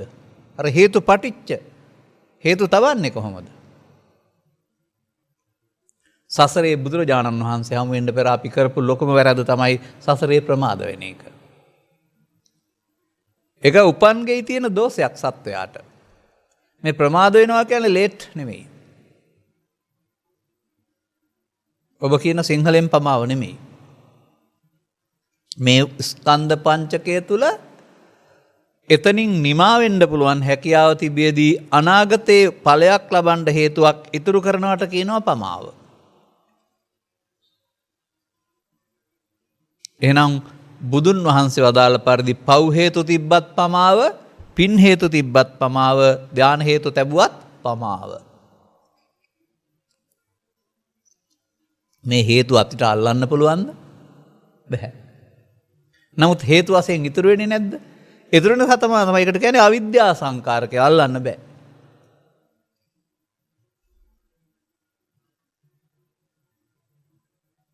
දැන් මොනවා කරපුවමද මෙහෙම වෙන්නේ? ත්‍රිපිටකයේ සඳහන් වෙන්නේ මොනවා කළොත් මෙහෙම වෙනවා කියලාද? අරමුණට එන දේ රූපේ වෙන්න පුළුවන්, ශබ්දේ වෙන්න පුළුවන්, ගන්ධේ වෙන්න පුළුවන්, රසය වෙන්න පුළුවන්, ස්පර්ශය වෙන්න පුළුවන්. හතුරා වෙන්න පුළුවන්, මිතුරා වෙන්න පුළුවන්, පව වෙන්න පුළුවන්, පින වෙන්න පුළුවන්, ධානය වෙන්න පුළුවන්, නරක වෙන්න පුළුවන්, හොඳ වෙන්න පුළුවන්. ඕනෑ එකක්. එන දේ. මේ එන දෙයට අපි ස්වභාවයෙන් නැති වෙන්න නොදී වටිනාකමක් දෙනවා. ඒ වටිනාකමට කියනවා ඇලෙනවා නැත්නම් ගැටෙනවා කියලා. ඇලෙනවට ලෝභ කියනවා, ගැටෙනවට දෝෂ කියනවා. අන්න අරමුණ තුල ඇලීම ගැටීම නිසා ඇලීම තුලත් මුලාවක් හට ගන්නවා, ගැටීම තුලත් මුලාවක් හට ගන්නවා. ඇලීම මුලාවට කියනවා ලෝභ මොහේවත් ලෝභය මම, ගැටීම මුලාවට කියනවා ද්වේෂ මොහේවත් ද්වේෂය මම. අන්න අරමුණ තුල ඇලීමෙන් ගැටීමෙන් හටගන්න දෙයක් මම කියන්නේ. ඔයවත් තිවිලා යන දෙයක්ුත් නෙමෙයි. ඒ මොහොතට හටගන්න දෙයක්. ඒක සැකනම් තව ටිකක් පැහැදිලි කරලා පෙන්නන්නම්. මොකද මට මේකේ හදිස්සියක් ඇත්තෙත් නැහැ. මේ කරුණු පැහැදිලි කිරීමේ ඕන තරම් කාරණාවක් තියෙනවා. මේ සමාජයේට මම හඳුනා ගන්නට බැරිවීම තාමත් තියෙන දෝෂයක් බොහෝ දෙනාට.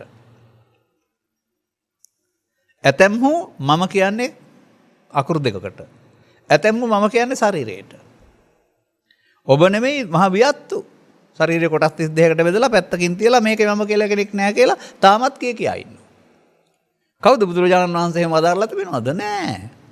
සිතේයි කියනු ලැබේද, මනසේයි කියනු ලැබේද, විඥානයයි කියනු ලැබේද අසුත පු탁ජනයා ඒකට එන දේ බොහෝ කල මම කොටගත්ත බැවින් ඔවුන්ට ඒකෙන් මිදෙන්න බෑ. මෙහෙමයි තියෙන්නේ පඨම සහ ဒုတိ අසුතවන්ත සූත්‍රවල. සිතට එන දේ ඒක එන දේ වෙනයි මම කොට ගැනීම තව දුර්වලකමක්. එහෙනම් සිතට එන දේත් එක්කලා ඇලීමක් ගැටීමක් හටගත්තොත් තමයි මම වෙන්නේ. මම වුණොත් මගේ වෙනවා, මගේ වුණොත් මගේ ආත්ම වෙනවා. මෙන්න මේ හේතු ඉතුරු වෙන්නේ මම මගේ ආත්ම වුණොත්. ස්කන්ධ පංචකයට එන දේ. හැබැයි කවුරුත් මේක මම කියලා කීවේ නැහැ, මගේ කියලා කීවේ නැහැ, මගේ ආත්ම කියලා කීවේ නැහැ කියන්නේ නැහැ. නමුත් අපි ඒ අරමුණ කෙරෙහි ඇලීමක්, ගැටීමක්, මුලාවක් ඇති කරගත්තොත් අන්න ඒකට කියනවා ඒතං මම ඒතෝ අහං අස්මින් ඒසෝ මේ අත්තා. මෙන්න මේ ඒතං මම ඒතෝ අහං අස්මින් ඒසෝ මේ අත්තා තමයි හේතු ඉතුරු කරන්නේ. හේතු පටිච්ච. අනාගත ඵල උපදින්න හේතු චිත්තාභ්‍යන්තරේ සංගවන්නේ මේ ඒතං මම ඒතෝ අහං අස්මින් ඒසෝ මේ අත්තා. එහෙනම් අරමුණක් පාසා අපි කවදාවත් මේක මගේ, මේක මම, මගේ ආත්ම කියා ගත්තේ නැහනේ. ගත්තේ නැති වුණාට වෙනවා මේ වැඩේ. පෘථග්ජනයා තුල. එබැවින් ඔවුන්ට ස්කන්ධ පහ මිය ගියාට ඊළඟ ස්කන්ධ පහක් හට ගන්න අවශ්‍ය හේතු චිත්තාභ්‍යන්තරේ නොපෙනෙන ලෙස හේතු වශයෙන් යටිසිත කියයි, භවංග චිත්තය කියයි, තව ඉතින් ඔය අපි අනුසේති කියන වචනේ මම පාවිච්චි අනුසය. අර බාහිර ලෝකේ පවතින ඊළඟ પરම්පරාවක් හදන જાති වලට බීජ කියන නිසා අනාගත ප්‍රතිසන්දියක් සබනවෙන් මේවටත් කර්ම බීජ කියලා කියනවා. දැන් එහෙනම් පව් හේතු තියලා සසරෙන් මිදෙන්න පුළුවනිද? නෑ. පව් හේතු වල ඵලය ශරීරය අතහැරෙනකොට සතර අපායෙන් එකක. පින් හේතු තියලා සසරෙන් මිදෙන්න පුළුවනිද? බෑ. පින් හේතු මරනකොට පින් හේතු වලින් මනුස්ස ලෝකේ හා දිව්‍ය ලෝක හයෙන් එකක උපත. අර සසනෙන් පරිබාහිර ධාන හේතු භාවනාවටලා පුළුවන් නෑ. ඒ ධාන හේතු තුල රූපී අරූපී බඹතවල උපත. කෝ හේතුපටිච්ච සම්භූතං විතරනේ තියෙන්නේ. මේ බුදු සාසනේ බොහෝ දෙනාට හේතු බංගා නිරුද්ධති අවලංගුයි. ඒ නිසා අනාගත බුදුරජාණන් වහන්සේගේ ශාසනයේ බුදුන් දකින්න නිවන් දක්ව බුද්ධාගම බුදුන් මරපු බුද්ධාගමක්.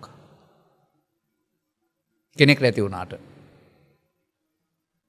ඒකේ මේක හොයන්න බෑ. ඒ වුණාට තථාගත බුදු පියාණන් වහන්සේ ධර්ම දේශනා කරලා භික්ෂුන් වහන්සේලා කටපාඩමෙන් පවත්වාගෙන ඇවිදින් ග්‍රන්ථාරූඪ කරලා මේවා තියලා තියෙන්නේ අනාගත බුදුහාමුදුරු එළිය කරකම් තියන්න නෙමෙයි. මේක කියවලා හොයාගන්න. මේ රහස් මේක තුල තියෙනවා හොයාගන්න. දැන් බිම්බ කියන්නේ පංච උපාදානස්කන්ධයට. කයට නෙමෙයි.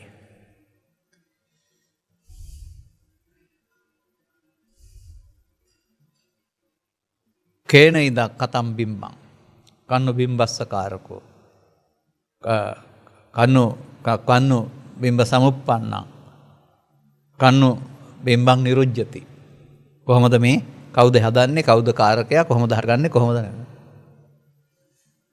අන්න නයිදං අත්ත කතම් බිම්බං. මේක තමන් හදපු එකකුත් නෙමෙයි. නයිදම් පර කතං අගං මේ ස්කන්ධ පංචකයේ දුක තමන් අනුන් හදපු එකකුත් නෙමෙයි. ස්කන්ධ පංචකේ උපාදාන කරගත්ත නිසා. එහෙනම් අර අපි කතා කළා අනුසේති තේන සංකං ගච්ඡති. අනුසේති කියන වචනේ සිංහලෙන් කියලා දෙන්නම්. අද තරහ වෙලා ගහන්න බැරි නිසා හෙට පරිගන්න අදහසකින් හේතුවක් තියාගන්නවා. වරෙන් කොහෙට වෙලාවක් මට. අන්න ඒකට තමයි අනුසේති කියන්නේ. එහෙම තැබුව නිසා හෙට වෙලාව වෙනකොට දකින්නකොට මතුවෙනවා. දේශපාලන පලි ගැනීම හෝ තව ඉඩකඩම් සම්බන්ධ පලි ගැනීම හෝ මොකක් හරි ගත්තාම තැබුවොත් හෙට උපදිනවා. අන්නේ අපි බාහිරින් කතා කරන තබනවා කියන එක තමයි මෙතන මේ හේතු තැබීම කියලා කියන්නේ. එහෙනම් අපට සසර මේ වර්තමාන ස්කන්ධ පංචකයේ නැසෙන විට යලි හටගන්න හේතුවක් තැබීම නැමැති මෝඩකම තුල භාවනාවක් නැහැ. පව් තුලත් නැහැ, පින් තුලත් නැහැ, ධාන තුලත් නැහැ. ඒක පමාව විතරයි තියෙන්නේ. ඒක පමාවක්. දැන් පමාවේ මධ්‍යස්ථානයේ නොපමාවේ මධ්‍යස්ථානයේ බවට පත් කරගන්නේ කොහොමද? බණ තේරෙන්නේ නැතුව භාවනා කරන්න පුළුවන්ද? මම අහන ප්‍රශ්නේ. මේ වැරදම සිදුවෙන අවස්ථාවේ වැරදි සිදුවෙන්න නොවි නිවැරදි කරගන්නේ කොහොමද? හේතු පටිච්ච සම්භූතං තේරුණාම හේතු බංගා නිරුද්ධති.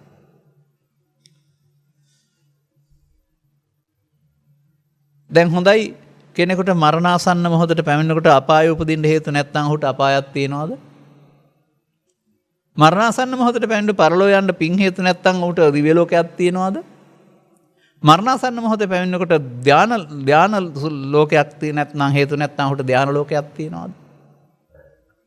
දැන් ඒවැ උපදින්න තියෙන හේතු මෙහෙ බංග කරන්න ඕන නේද අනාගත ඵලයේ හටගන්න. අර බිම්බේ හටගෙන එක වළක්වන්න. ඒ නිසා වර්තමාන ස්කන්ධ පංචකයේ රැස් කරන මධ්‍යස්ථානයක් වෙනුවට අස්කරන මධ්‍යස්ථානයක් බවට පත් කර ගැනීම ප්‍රතිපත්තිකාමී බෞද්ධකමයි. කොහොමද මේ අස් කරන්නේ මෙතනින්? දැන් ගෙදර නම් තියෙන දේවල් අස් කරන්න පුළුවන්. කබඩ් එක නම් තියෙන දේවල් අස් කරන්න පුළුවන්. මේක එහෙම අස් කිරීමක් නෙමෙයි. අනාගත ඵල උපදින්න හේතු නොතබා ඉවර කිරීමක්. සම්පූර්ණයෙන්ම බුදු සමය විදර්ශනාව භාවනාව කියන්නේ මේකමයි. වර්තමාන මොහොත අනාගත ඵලයක් උපදවන හේතුවක් ඉතුරු නොකර අවසන් කරන්නට තරම් අපට එතෙන්ට සතිමත් බව තියෙන්න ඕන. හොඳයි මේ අසතිමත් භාවය මොකද්ද වෙන්නේ? ආපු ගමන් එතෙන්ට මාරයාව. ලෝභය, ද්වේෂය, මෝහය, ඊර්ෂ්‍යාව, ක්‍රෝධය මේ තමයි මාරයාගේ මූණවල් වෙස් මූණු. ඔය මාරයාට මූණු ගොඩාක් තියෙන්නේ. එතකොට ලෝභයේදී ලෝභය මම, ද්වේෂයේදී ද්වේෂය මම, මෝහයේදී මෝහය මම, ඊර්ෂ්‍යාවේදී ඊර්ෂ්‍යාව මම. පරිගැනීමේදී අන්න මාරයාවේදී. දැන් කියන්නේ මොකද්ද? ඕක ලේසියෙන් අරින්න එපා. ගැහුවොත් ගහපන්, පැන්නොත් බනපන්, පරිගැනීම අන්න මාරයා ඔබට කියන දේ. දැන් ඒ කරන්න ගියාම මොකද වෙන්නේ? අත් නැතුව යනවා, කකුල් නැතුව යනවා, බෙල්ල නැතුව යනවා, ගෙවල් ගිනි ගන්නවා, ස්පිරිතාලේ කොටසක් එල්ලුම් ගහේ කොටසක් පොළොව යට. අන්න මාරයා අපට මේ වැඩක් කරන්න ගිහින් ලබා දෙන දෑවැද්දේ හැටි. ඒ නිසා ලෝභයෙන්, ද්වේෂයෙන්, මෝහයෙන්, ඊර්ෂ්‍යාවෙන්, ක්‍රෝධයෙන් අන්ධ වීම මාරයාට පරාජය වීම. ඒ මාරයා එතන ඉන්නේ. ඔබ නෙමෙයි, දැන් මාරයා ඉන්නේ. දැන් මාරයාට පරාජය වීම භාවනාවද පමාවද? පමාව. මාරයා පරාජය කිරීම භාවනාවයි. බලන්න මෙන්න මේ වදන ටික අරගෙන. මේකට එන අන්තරා මල කියලා. ලෝභෝ අත්තං න ජානාති, දෝසෝ අත්තං න ජානාති, මෝහෝ අත්තං න ජානාති. ලෝභෝ අත්තන්න පස්සති, දෝසෝ අත්තන්න පස්සේ, මෝහෝ අත්තන්න පස්සති. අර්ථයක් දන්නේ නැහැ, ධර්මයක් දකින්නේ නැහැ. ලෝභය අරමුණට ආවිත, ද්වේෂය අරමුණට ආවිත, මෝහය අරමුණට අන්දන්තමං තදා හෝති යං ලෝභං යං දෝසං යං මෝහං සහතේ නරං. ඕනෑම නරයෙක් මේකෙන් මුසමත් වුණ ගමන්ම ඔහු අන්ධයෙක්. දැන් මේක නේද සමාජයේ හුඟක් අය කරන්නේ? ඒ කියන්නේ ඔහු පමාව. වර්තමාන මොහොතේ ලෝභයෙන්, ද්වේෂයෙන්, මෝහෙන් මුසවත්ව පමාව යොදා ගන්නවා සසර ගමනට උපකරණ රැස් කරන්න. පමාදෝ මච්චනෝ පදං, එතෙන්ට තමයි හරියන්නේ. නමුත් බුදුරජාණන් වහන්සේ අපමාදෝ අමත පදං. එනම් මේ ලෝභයෙන්, ද්වේෂයෙන්, මෝහෙන් ගැනීමේදී ස්කන්ධ පංචකයේ උපාදාන වී අවසන් වෙනවා.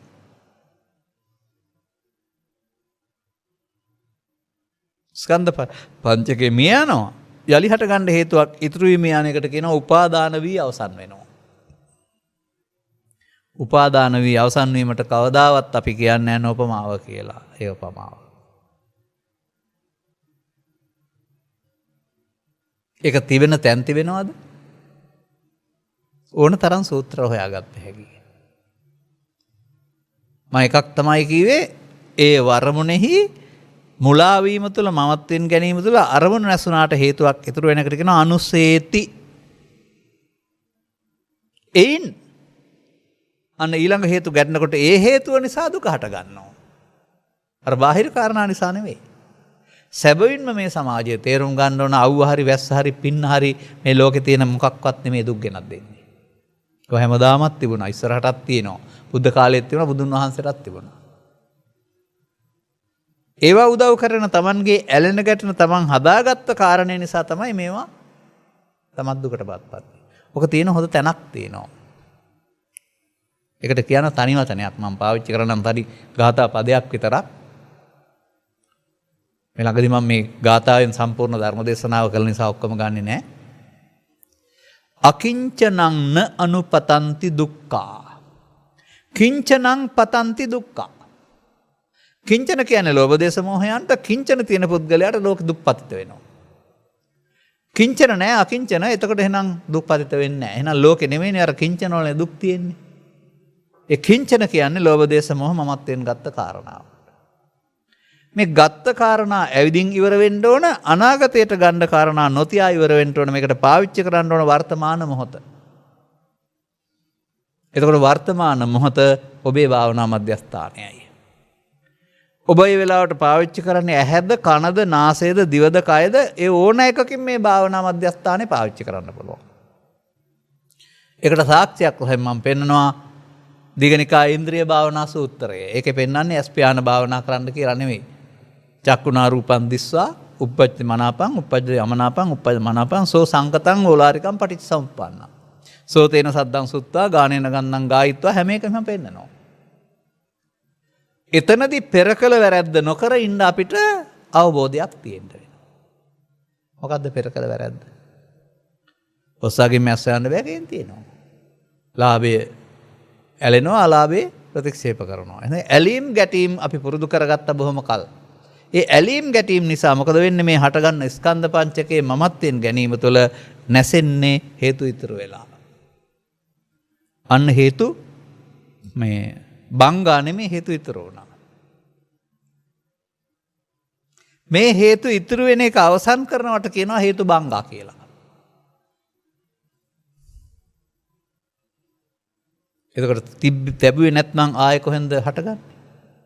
නැවත නැවතත් මේ හේතුත් ඇතිතුරාම අරමුණට මේ මොහොත අනාගත ඵල උපදවන හේතු ඉතුරු නොකර අවසන් කරන ක්‍රියාවලියට අපි ආයුතුයි. අපි ඒකට නමක් පාවිච්චි කරමු. මොකද්ද මේ හේතු ඉතුරු කරලා අවසන් කරන එකට කියන නම? අයෝනිසෝ මනසිකාරය.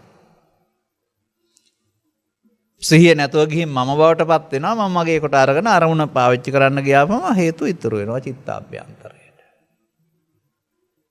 එතකොට සසරේ පමාව. මේ හේතු තබන එක තමයි සසරේ පමාව. දැන් මේ පමා වෙන මොහොතම හේතු ඉතුරු නොවි අවසන් කරන්නට අපිට බුදුන් වහන්සේ ක්‍රමයක් කියලා දෙනවා. ඒක භාවනා ක්‍රමයක් නෙමෙයි, නමුත් ඒක ක්‍රමයක්. මේ දෙකට නම් දෙකක් තියලා තියෙනවා බුදුරජාණන් වහන්සේ. අපි තමයි ඒක දන්නේ නැත්තේ. අරමුණේ රැවටි ලෝභ දේශ මෝහ වශයෙන් අරගෙන හේතු ඉතුරු වී අවසන් වෙනවට කියනවා ඒතං මම ඒතෝ අහං අස්මින් ඒසෝ මේ අත්තා. මේ ඒතං මම ඒතෝ අහං අස්මින් ඒසෝ මේ අත්තා තියෙන්නේ ජීවිතේට එකක් නෙමෙයි ස්කන්ධ පංචකය තුළ. ඒ මගේ, ඒ මගේ ආත්ම. මගේ නම් මම නම් මගේ නම් මගේ ආත්ම. ඒක කිය ගන්න ඒ අරමුණේ ඇලෙනවට නම. දැන් ස්කන්ධ පහ නම් මිය යනවා. නමුත් අනාගත ඵලයකට හේතු ඉතුරු වෙලා මිය යන්නේ මේ මගේ ආත්ම කොට ගැනීම හෙවත් සංස්කාරයන් නිත්‍ය සුඛ ආත්ම කොට ගැනීමේ මුලාව අපේ සසර පුරුද්දක් බවට පත් වී තිබෙන නිසා. දැන් මේ ගමන නිමා කරන්න නම් මොනව කරන්න ඕනේ කියලා බුදුරජාණන් වහන්සේ වක්කලියට වදාරලා තිබෙන්නේ. ඒ වක්කලියට වදාළ දෙයම තමයි අපිටත් තියෙන්නේ. ඉමේ පංච උපාදානස්කන්ධේ අනිච්චතෝ දුක්ඛතෝ අනත්තතෝ යෝනිසෝ මනසිකරොන්තෝ. නැත්නම් මේ පංච උපාදානස්කන්ධ නේතම් මම නේතෝ හමස්මින් නමේසෝ අත්තාති සම්මප්පඤ්ඤාය දට්ඨබ්බං. අනානුවණින් දකිට්ටෝ. දැන් අපි මෙහෙම හිතමු. දෙදෙනෙක් පාරේ යමින් ඉන්නවා. මේ දෙදෙනා එක්කෙනෙකුට තේරෙන භාෂාව සිංහල, අනිත් එක්කෙනාට තේරෙන භාෂාව වෙනත් එකක්.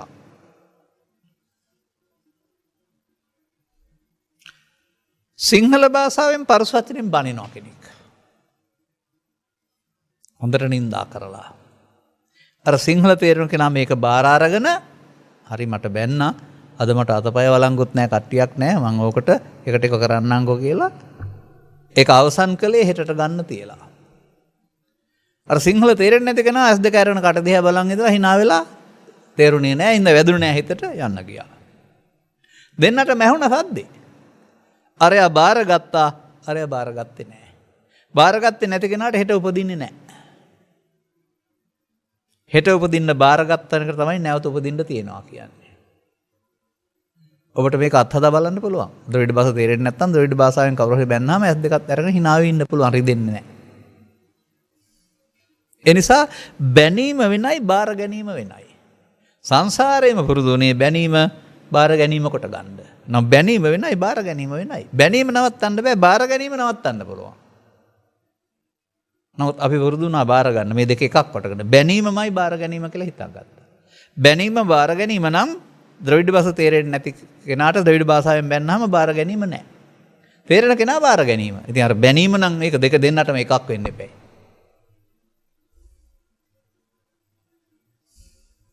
මේ බාර ගැනීමෙන් තමයි බාර ගන්නා හැදෙන්නේ. බාර ගැනීමෙන් තමයි අපිට අනාගත ඵලයක් උපදින්න හේතු චිත්තාභ්‍යන්තරයට ඉතුරු වෙන්නේ. ඒකට කියන්නේ පමාව. එතකොට අපි හේතු අනාගත ඵල උපදින්න හේතුත් තියෙනවා. කොහොමද? මඤ්ඤමානෝකෝ බික්ඛු බද්දෝ මාරස්ස. රූපයක්, ශබ්දයක්, ගන්ධයක්, රසයක්, තරහක්, වෛරයක්, ක්‍රෝධයක්, පවක්, පිනක්, ධානයට ආපු දෙයක් මමත්වෙන් ගන්නේ නම් මමකොට ගන්නේ නම් මඤ්ඤමානෝ ගනිමින් ගනුයේ අනාගත ඵලයක් උපදින්න හේතු ඉතුරු වෙනවට කියනවා බද්දෝ මාරස්ස. අන්න සේලා භික්ෂුණිය කියන්නේ ඒකයි. හේතුපටිච්ච සම්භූතං. දැන් වර්තමාන මොහොත යොදා ගන්න හේතු භංග සඳහා. එහෙනම් අනාගත ඵලය හටගන්නේ නැහැ නිරුද්ධති. කවුරුන් හදපු දුකක් නෙමෙයිනේ. පරකටන් අගන් නෙමෙයි. තමන්ම උපාදානය කරගත්ත හදාගත්ත දුකක්. එහෙනම් මේ පැවැත්මේ පැත්තට වෙනුවට අපට දැන් නැවැත්මේ පැත්තට හැරෙන්න සිද්ධ වෙනවා. වර්තමාන මොහොත අනාගත ඵල උපදවන්නට හේතු තබා අවසන් කරන මධ්‍යස්ථානයක් වෙනුවට වර්තමාන මොහොත අනාගත ඵල උපදින්න නැතුව ඵල උපදින්න හේතු නොතබා නිමා කරන තැනක් බවට පත් කරන්න පුළුවන්. මොකද්ද මේ මධ්‍යස්ථානය? ඇසේ නම් චක්කු විඥානය, කනේ නම් සෝත විඥානය, නාසයෙන් නම් ගාන විඥානය, දිවේ නම් જીවහා විඥානය, කය නම් කාය විඥානය, මනෝද්වාරය නම් ඔබට කාම ලෝකයට සම්බන්ධ මනෝ විඥානය. රූපය අරූපී ධානලාභින් නම් කාම ලෝකයට සම්බන්ධ නැහැ. එතකොට මනෝ ධම්ම වෙනම જાතියක්. අපට ඒක අවුල නැහැ. මට කියන්න මේ නිින්ද හැරුණාම මේ දොරවල් පහෙන් අරමුණු ගන්නව හැරුණාම වෙන මොනවද ඔබ කරන්නේ කියලා. නිින්දේ නම් ඔබ පාලනය කරන්න බෑ.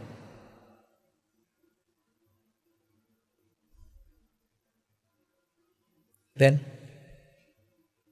නමුත් සසරේ බොහෝ කල් මේ මොහොතට ලෝභයෙන්, මෝහයෙන්, ද්වේෂයෙන්, මෝහයෙන් අරගෙන එතෙන්ට ආරෝපණය වෙන්න. මම එතෙන්ට පණින්න ලෑස්ති කරලා දෙන නිසා අසුරු ගසන සැනකින් මම ඇවිදින් ඔබේ ප්ලෑන් සියල්ල ඔබට ඕන විදිහට නෙමෙයි මායයට ඕන හැටියට වෙනස් කරනවා.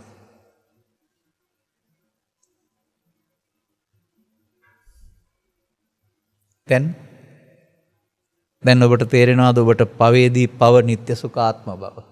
පිනේදී පින නිත්‍ය සුඛාත්ම බව? ධානයේදී ධාන නිත්‍ය සුඛාත්ම බව? මේ හේතු ඉතුරු වෙන්නේ නිත්‍ය සුඛාත්ම වශයෙන් ගැනීම නිසා කියන එක බුදුන් වහන්සේ වදාරනවා. මේක නිත්‍යයි, මේක සුඛයි, මේක ආත්මයි කියලා කවුරුත් ගත්තේ නැහැ. අර මගේ කොට ගන්නවට කියන නමක් තමයි නිත්‍ය සුඛාත්ම කියලා කියන්නේ. එනම් පංචස්කන්ධයේ නිත්‍ය සුඛාත්ම කොට ගැනීම පංච උපාදානස්කන්ධයක් හැදීමට හේතුවයි, සසරේ පමාවයි. හේතු තැබීමයි. අනුපාදාය මුච්ඡන්ති.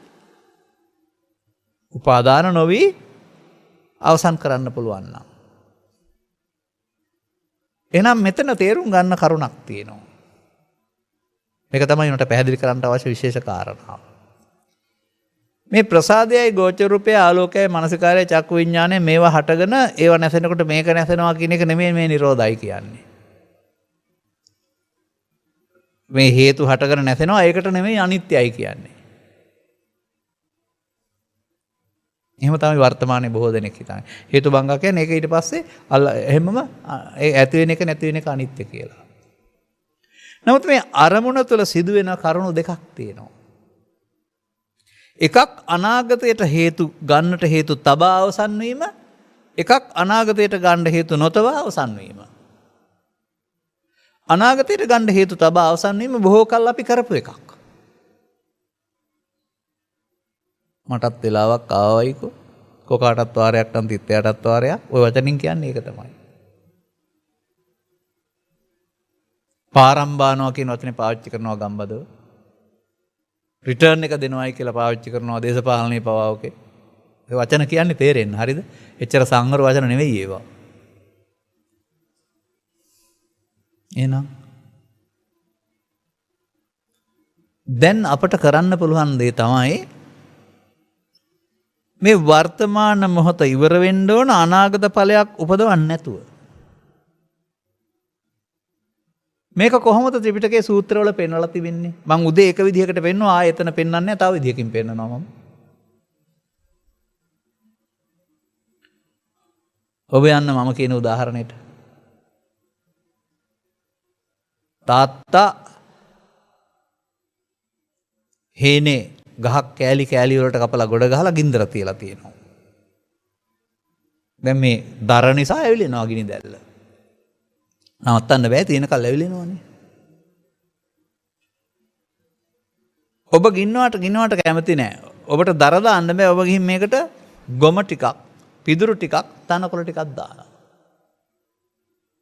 දැන් මොකද වෙන්නේ? ගින්නට ආහාර ඔබ සපේනවනේ. නෙවෙයිද?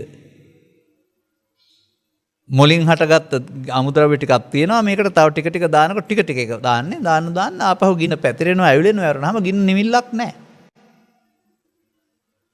දීඝ මජ්ජානං ජාලය බොහොම දිගු කල් දැල්වෙනවා කියනවා. නැවත නැවත මේ තනකොළ ටිකක් හරි, ගොම ටිකක් හරි, පිදුරු ටිකක් හරි දාන්න ගියොත්. බබුස්ථාන කියන වචනයක් පාවිච්චි කරනවා පාලි භාෂාවේ. බැලතන වෙන්නත් පුළුවන්. අපිට ඒක ඕනේ නැහැ. අපිට ඕන උදාහරණේ හේතුවසරනේ. හොඳයි මේ ගින්න ඇවිලෙනකොට ඔබ ආපහු දාන්නේ නැත්නම් තනකොළ හරි පිදුරු හරි මොකද වෙන්නේ? අර තියෙන ටික ඇවිල්ලා යනකොට ගින්නක් නැතුව යනවානේ. දැන් මේ ගින්න වැඩි දියුණු කරේ අලුතින් දානේව නේද? බණ තේරෙන්න ඉස්සරලා චිත්තාභ්‍යන්තරයෙන් ලෝභ දේශ මොහ නිසා හට ගන්න ගිනි ටික තමයි ගිනි ඇවිලෙනවයි කියලා කියන්නේ. ඕන කෙනෙකුට මේ ගිනි ටික තියෙනවා.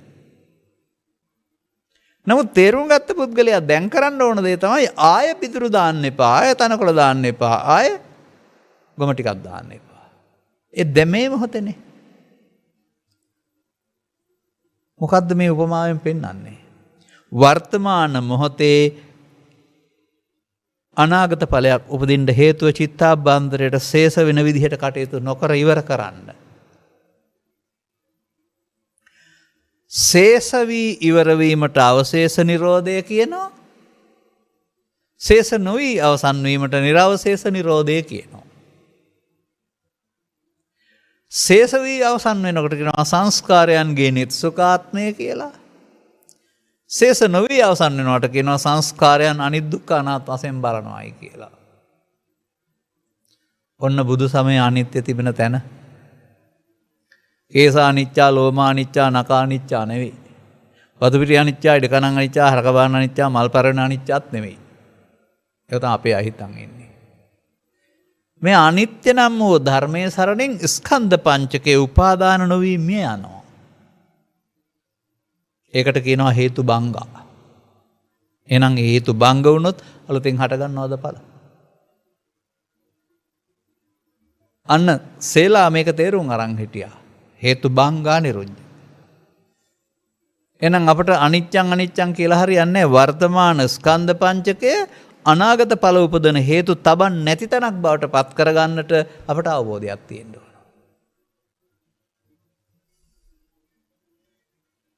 දැන් මේකට වක්කලිට කොහොමද කියලා තිබෙන්නේ? සීල සූත්‍රයේ සරියුත් මහ රහතන් වහන්සේ කොහොමද කියලා තිබෙන්නේ? දෙකම එකක්. ඉමේ පංච උපාදානස්කන්ධේ අනිච්චතෝ දුක්ඛතෝ අනාත්තතෝ යෝනිසෝ මනසිකරන්තෝ සෝතාපට්ටි බලං සච්ච කරෙය්‍යාති. පංච උපාදානස්කන්ධය තුල බලන්න තියෙන දෙයක් නේද අනිත් දුක්ඛ අනාත්ම කියන්නේ. ඒක ඇස් දෙකෙන් බලන්න බෑ නේද එතකොට? එහෙම බැලීමේදී මොකද වෙනව ඇත්තේ? ඒක උපාදාන නොවීම යනවා. උපාදාන නොවීම යාමට අනිත්‍ය කියනවා. උපාදාන වීම යාමට නිට්ටය කියනවා. දැන් සත්‍යය සසර ඇවිදින්නේ අනිත් දුක්ඛ අනාත්ම නිසාද? උන්ට සංස්කාර නිත්සුකාත්ම නිසාද? අන්න අපි කරන වැරද්ද අපි තේරුම් ගන්න. මම මෙහෙම පාලි ගාතාවකින් කියන්නම්. අනිච්චේ නිච්ච සංඤිනෝ, දුක්ඛේච සුඛ සංඤිනෝ, අනත්තානි අත්තාති, අසුභේ සුභ සංඤිනෝ, මිච්ඡා දිට්ඨි ගතා සත්තා චිත්තං කිත්ත විසඤ්ඤිනෝ, තේ යෝගුත්තා මාරස්ස අයෝගක්ඛේමිනෝ ජනා සත්තා ගච්ඡanti සංසාරෝ ජාති මරණ ගාමිනෝ. සත්‍යය සසරේ ඉපදෙමින් මැරෙමින් යනවලු. කවුරු හරි අත උස්සන්න සතරින් මැරෙමින් කකුල් දෙකෙන් ගිය කෙනෙක් පරලොවට නෑ. එහෙනම් කොහොමද ගියේ? පවෙන් අපායට, පිනෙන් කාමසුගතියට, ධානයෙන් බබලවට. එහෙනම් සත්‍යය සසර යන්නේ පවෙන් පිනෙන් ධානය යන්නේ. අර ගාථාවේ පෙන්නනවා අනිත්‍ය දේ නිට්ටය, දුක්ඛ දේ සුඛ, ආත්ම දේ අනාත්ම දේ ආත්ම සංඥාවෙන් සසර ඇවිදින්නේ. එහෙනම් පව් නෙමේද නිත්‍ය සුඛාත්ම වෙලා තිබෙන්නේ. පින් නෙවෙයිද නිත්‍ය සුඛාත්ම වෙලා තිබෙන්නේ. ධාන නොවේද නිත්‍ය සුඛාත්ම වෙලා තිබෙන්නේ. අන්න පව මම මගේ ආත්ම කොට ගැනීම පව් නිත්‍ය සුඛාත්ම. පින මගේ ආත්ම කොට ගැනීම පින් නිත්‍ය සුඛාත්ම. ධාන මගේ ආත්ම කොට ගැනීම ධාන නිත්‍ය සුඛාත්ම. සත්තා සත්‍යන්ති සංසාරෝ ජාති මරණ ගාමිනෝ. අපට හොයාගන්න බැරි වුණා සත්වයා සසර ඇවිදින්නේ කකුල් දෙකෙන් නෙමේ පවෙන් පිනෙන් ධානයෙන්. විපල්ලාස සූත්‍රයේ බුදුන් වහන්සේ වදාරනවා මිත්‍යා දිට්ඨි කතා සත්තා ජාති මරණ ගාමිනෝ. සත්‍යය ඉපදෙමින් සසර ඇවිදින්නේ මිත්‍යා දෘෂ්ටියක් තුළ. එහෙනම් මේ මිත්‍යා දෘෂ්ටි අර නිත්‍ය සුඛාත්මය නෙමෙයිද?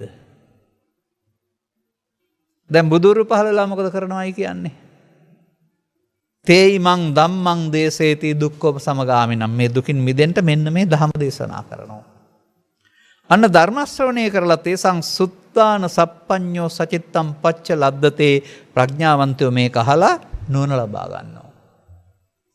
මේ ප්‍රමාද මධ්‍යස්ථානයේ අප්‍රමාද මධ්‍යස්ථානයක් බවට පත් කරගන්න මම මොකද කරන්න ඕන?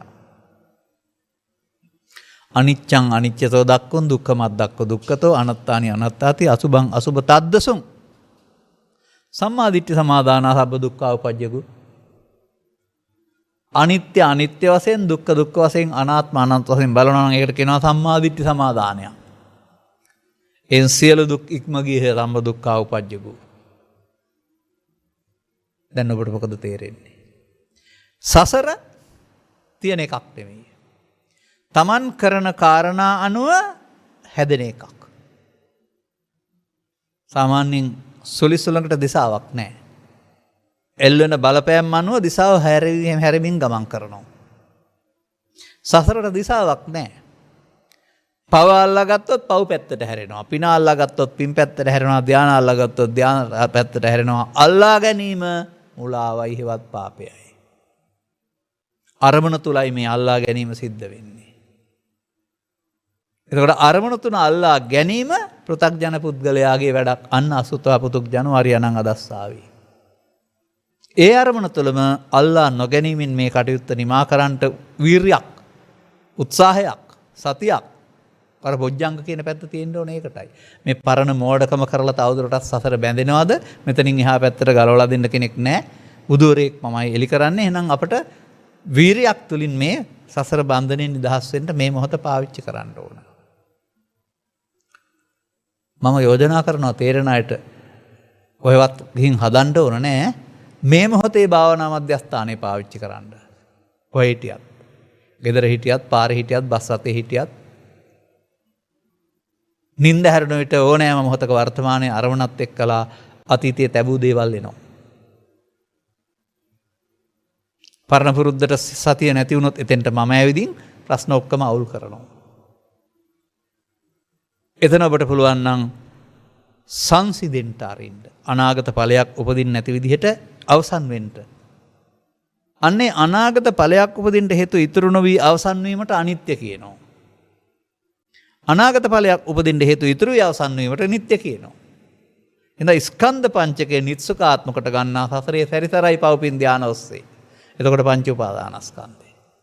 ස්කන්ධ පංචකයේ අනිදුක්ඛානාත්ම වශයෙන් කියා ඉන්නේ නුවණින් බලන්නා අනාගත භවයක් උපදින්න හේතු ඉවර කරනකොට කියනවා හේතු බංගා. එනම් පව් හේතු බංග කරපුවාම අපාය නැහැ. පින් හේතු බංග කරපුවාම කාමසුගතිය දිව්‍ය ලෝකේ නැහැ. ධාන හේතු බංග කරන්න නැහැ. ඕගොල්ලෝ ළඟ තිබුණ තියෙන කෙනෙක් බංග කරපුවා ආයි බඹලෝ නැහැ. දැන් ඕවා තියෙන කල් තමයි සතෙක් හිටියේ. ඔය සත්ව කියන්නේ පව්පින් ධානවල ඵලයට. එදා බුදුන් තුල රහතුන් තුල දැන් සතෙක් නැහැ. සරියුත් හාමුදුරුවෝ ගාව තුල සත්ව නැහැ දැන්. සත්ව සංඥාවෙන්වත් වෙලා. පුදුම දෙයක් මේකනේ. නමුත් එවිට අසීමිත වූ දෙයක් ලැබෙනවා. ඒකනේ ලෝකෝත්තර සුවය කියලා. මොකුත් නැත්තේ නෑ. දැන් ඔබට පුළුවන් නම් ඔබට තිබෙනවා නම් භාවනා මධ්‍යස්ථානකකින් වාඩි වෙලා පැයක් ඉඳලා සංසුන් සමාධියක ඉන්න තේරෙනවා නම් ඔබට ඒක තියෙනව නේද? ඒක දන්න කෙනා දන්නේ ඒක වඩලා පුද්ගලයාද එහෙම එකක් තියෙනවා. අනිත් කවුරු නැහැ කිව්වත් එයා පිළිගන්නේ නැහැ. මොකද එයාගේ හිතට දැනෙනවා එහෙම එකක් තියෙන බව. එහෙනම් සෝවාන් ආදී මාර්ගඵල වලින් නිකලස් වුණාම එහෙම නිවනක් කියලා එකක් තියෙන බව තේරෙයි. නැති වෙච්ච එකක් නෙමෙයි කියලා. එතකොට ඒකට අගක් නැහැ, මුලක් නැහැ, පෙරක් නැහැ, පසු නැහැ, සීමා මොකක්වත් නැහැ. නැතිවීමකුත් නැහැ, ඇතිවීමකුත් නැහැ. මේ සමස්ත ස්වභාවය සමග එකතු වීමට කියනවා බුදුන් දකිනවා කියලා.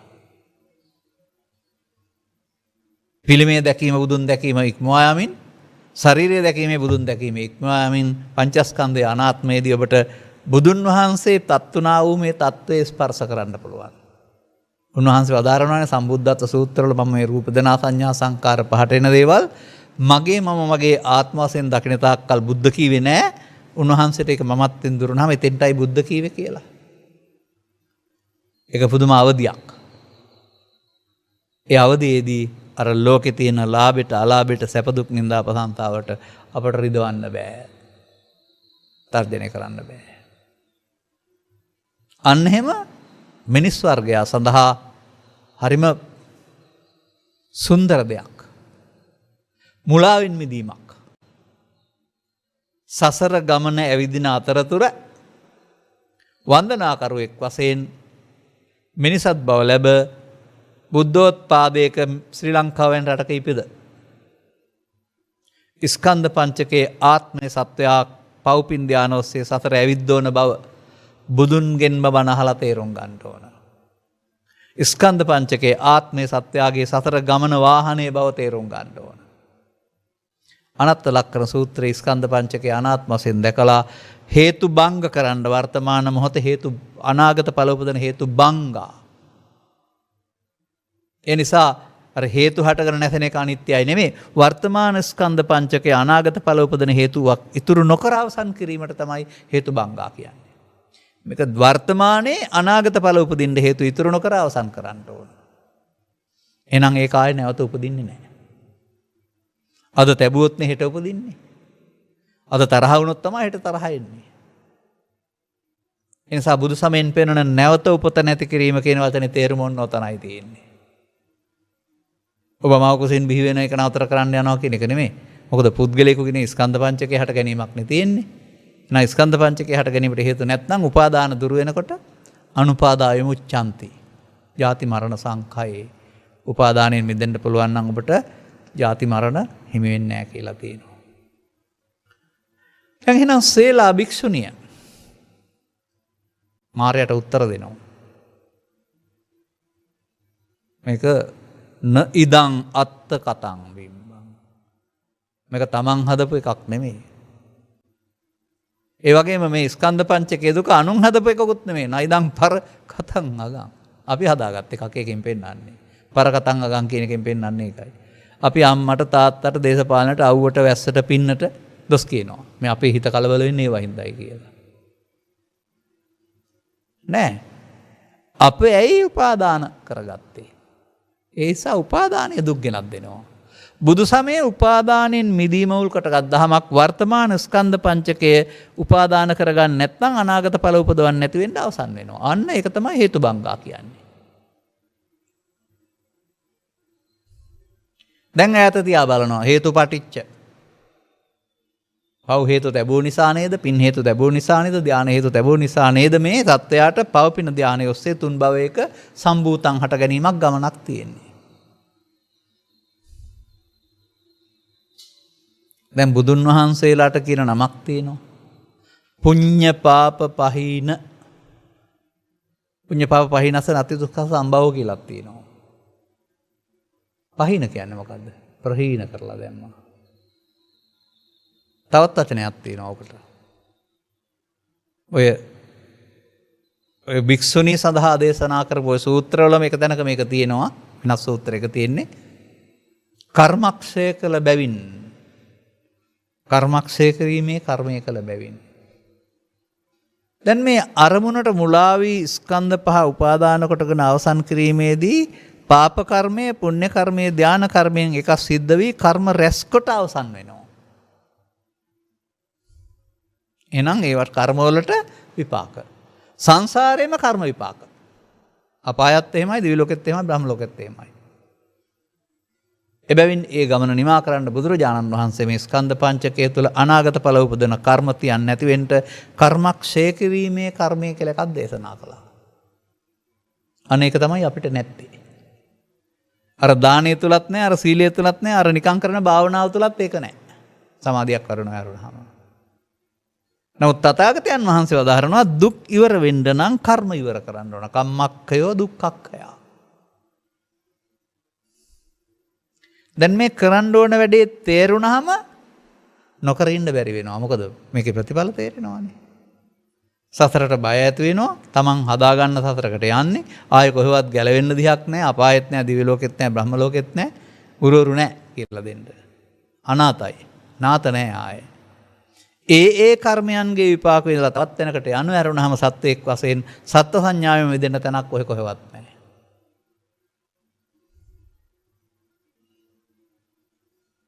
ඒ ගැඹුරු දහම හැදෑරීමේදී. නමුත් ඒක තේරෙන්නේ නැත්නම් අවිද්‍යාව තුළ කෙනෙකුට මරණයක් තියෙනවා. මේ මරණින් සත්ත්ව උත්පත්ති ලබා ගත්තොත් ගොඩ එන්න හරි අමාරුයි.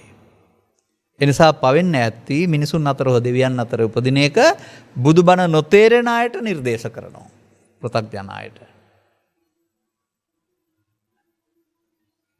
එතකොට ඔහුට පිනෙන් පරලෝ යාම ඉතුරු කරගන්න පුළුවන්, පවෙන් පරලෝ යාම යට කරලා දාන්න පුළුවන්. නැති වෙලා නැහැ.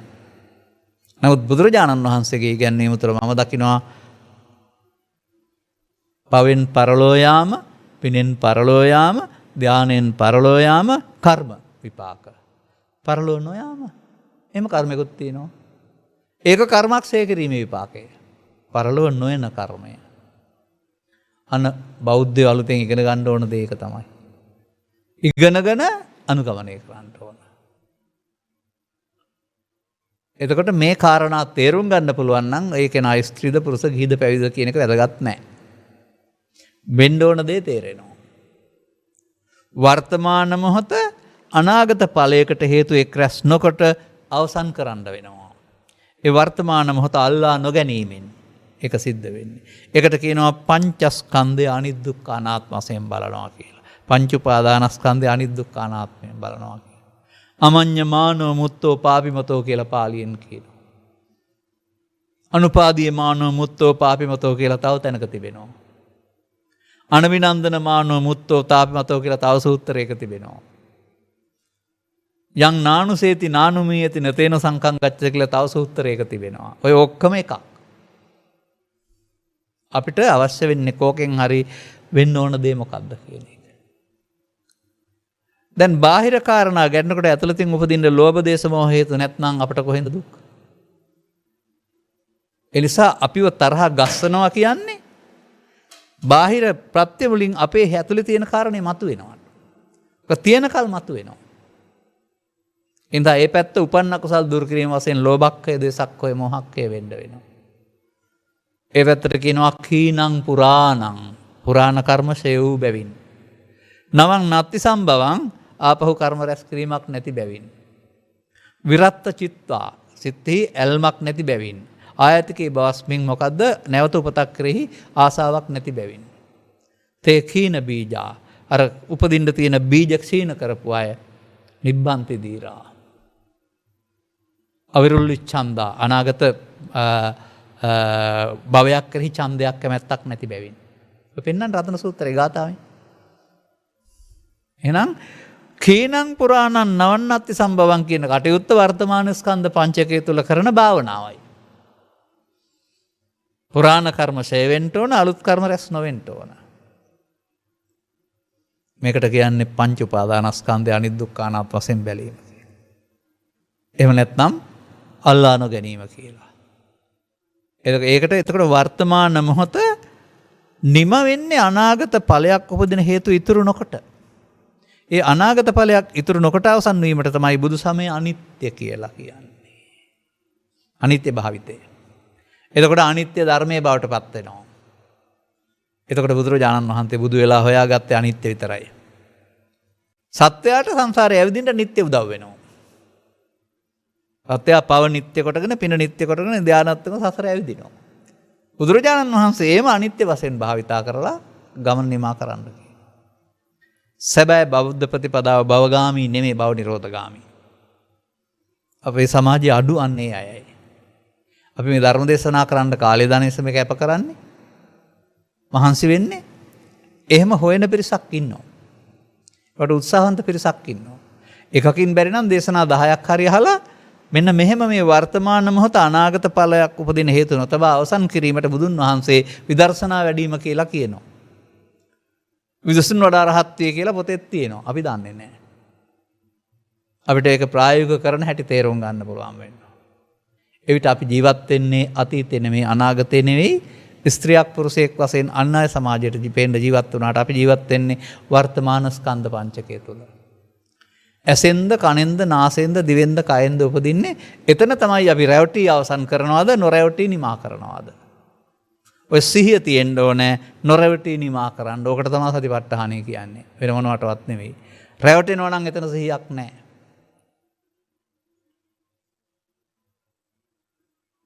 දැන් මෙන්න මේ කාරණේ තේරුම් ගත්තම ඔබ හැම දිනාට පැය දෙකක ධර්ම දේශනාවක් තුළ හේතුපටිච්ච සම්භූතන් තියෙන්නේ ගාථාවේ නෙමෙයි ඔබ ළඟ. ඔබේ ස්කන්ධ පංචකය තුළ. ඒක තමයි සංසාරේ කරගෙන ආපු මෝඩකම. දැන් හේතුබංගා නිරුද්ධති පටන් ගන්න ඕන. අර හේතුපටිච්ච සම්භූතන් වලට කියනවා අනුසෝතගාමි. හේතුබංගා නිරුද්ධති කියනවා පටිසෝතගාමි. මේ සමාජයේ පටිසෝතගාමීන්ගෙන් පිරෙන්න ඕන, හැදෙන්න ඕන. ස්ත්‍රිය තුළ, පුරුෂයා තුළ, ගිහියා තුළ, පැවිද්දා තුළ සත්පුරුෂ මිනිසුන් ඕන. ඔවුන් අන් අයත් එක්කලා ගැටෙන්න, ඇලෙන්න, ප්‍රශ්න හදාගන්න යනවා. වෙනකොට ප්‍රශ්න නිමා කරන්න. මොනවද ඔහු සංසිඳවන්නේ? තේසං වූප සමෝසුකෝ ඒවායේ සංසිඳීමේ සැපයට පාත්‍ර වෙනවා. මොනවද ඒවා? අපුඤ්ඤාවි සංකාර, පුඤ්ඤාවි සංකාර, අනිජ්ජාවි සංකාර. මේ තුන සංසිඳීමෙන් ලැබෙන ආවසෝයක් තිබෙනවා.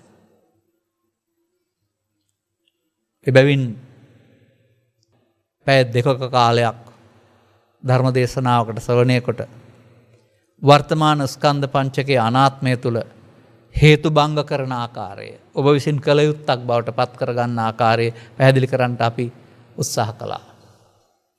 තවදුරටත් සවන් දෙමින් කරුණු තේරුම් ගනිමින් තේරුම් ගන්න පුළුවන් අය මෙන්න මේ අනුන් කරවන භාවනාව වෙනුවට තමන් විසින් කරගන්නා වූ භාවනාවට අවතීර්ණ වෙන්න උත්සාහ කරන්න.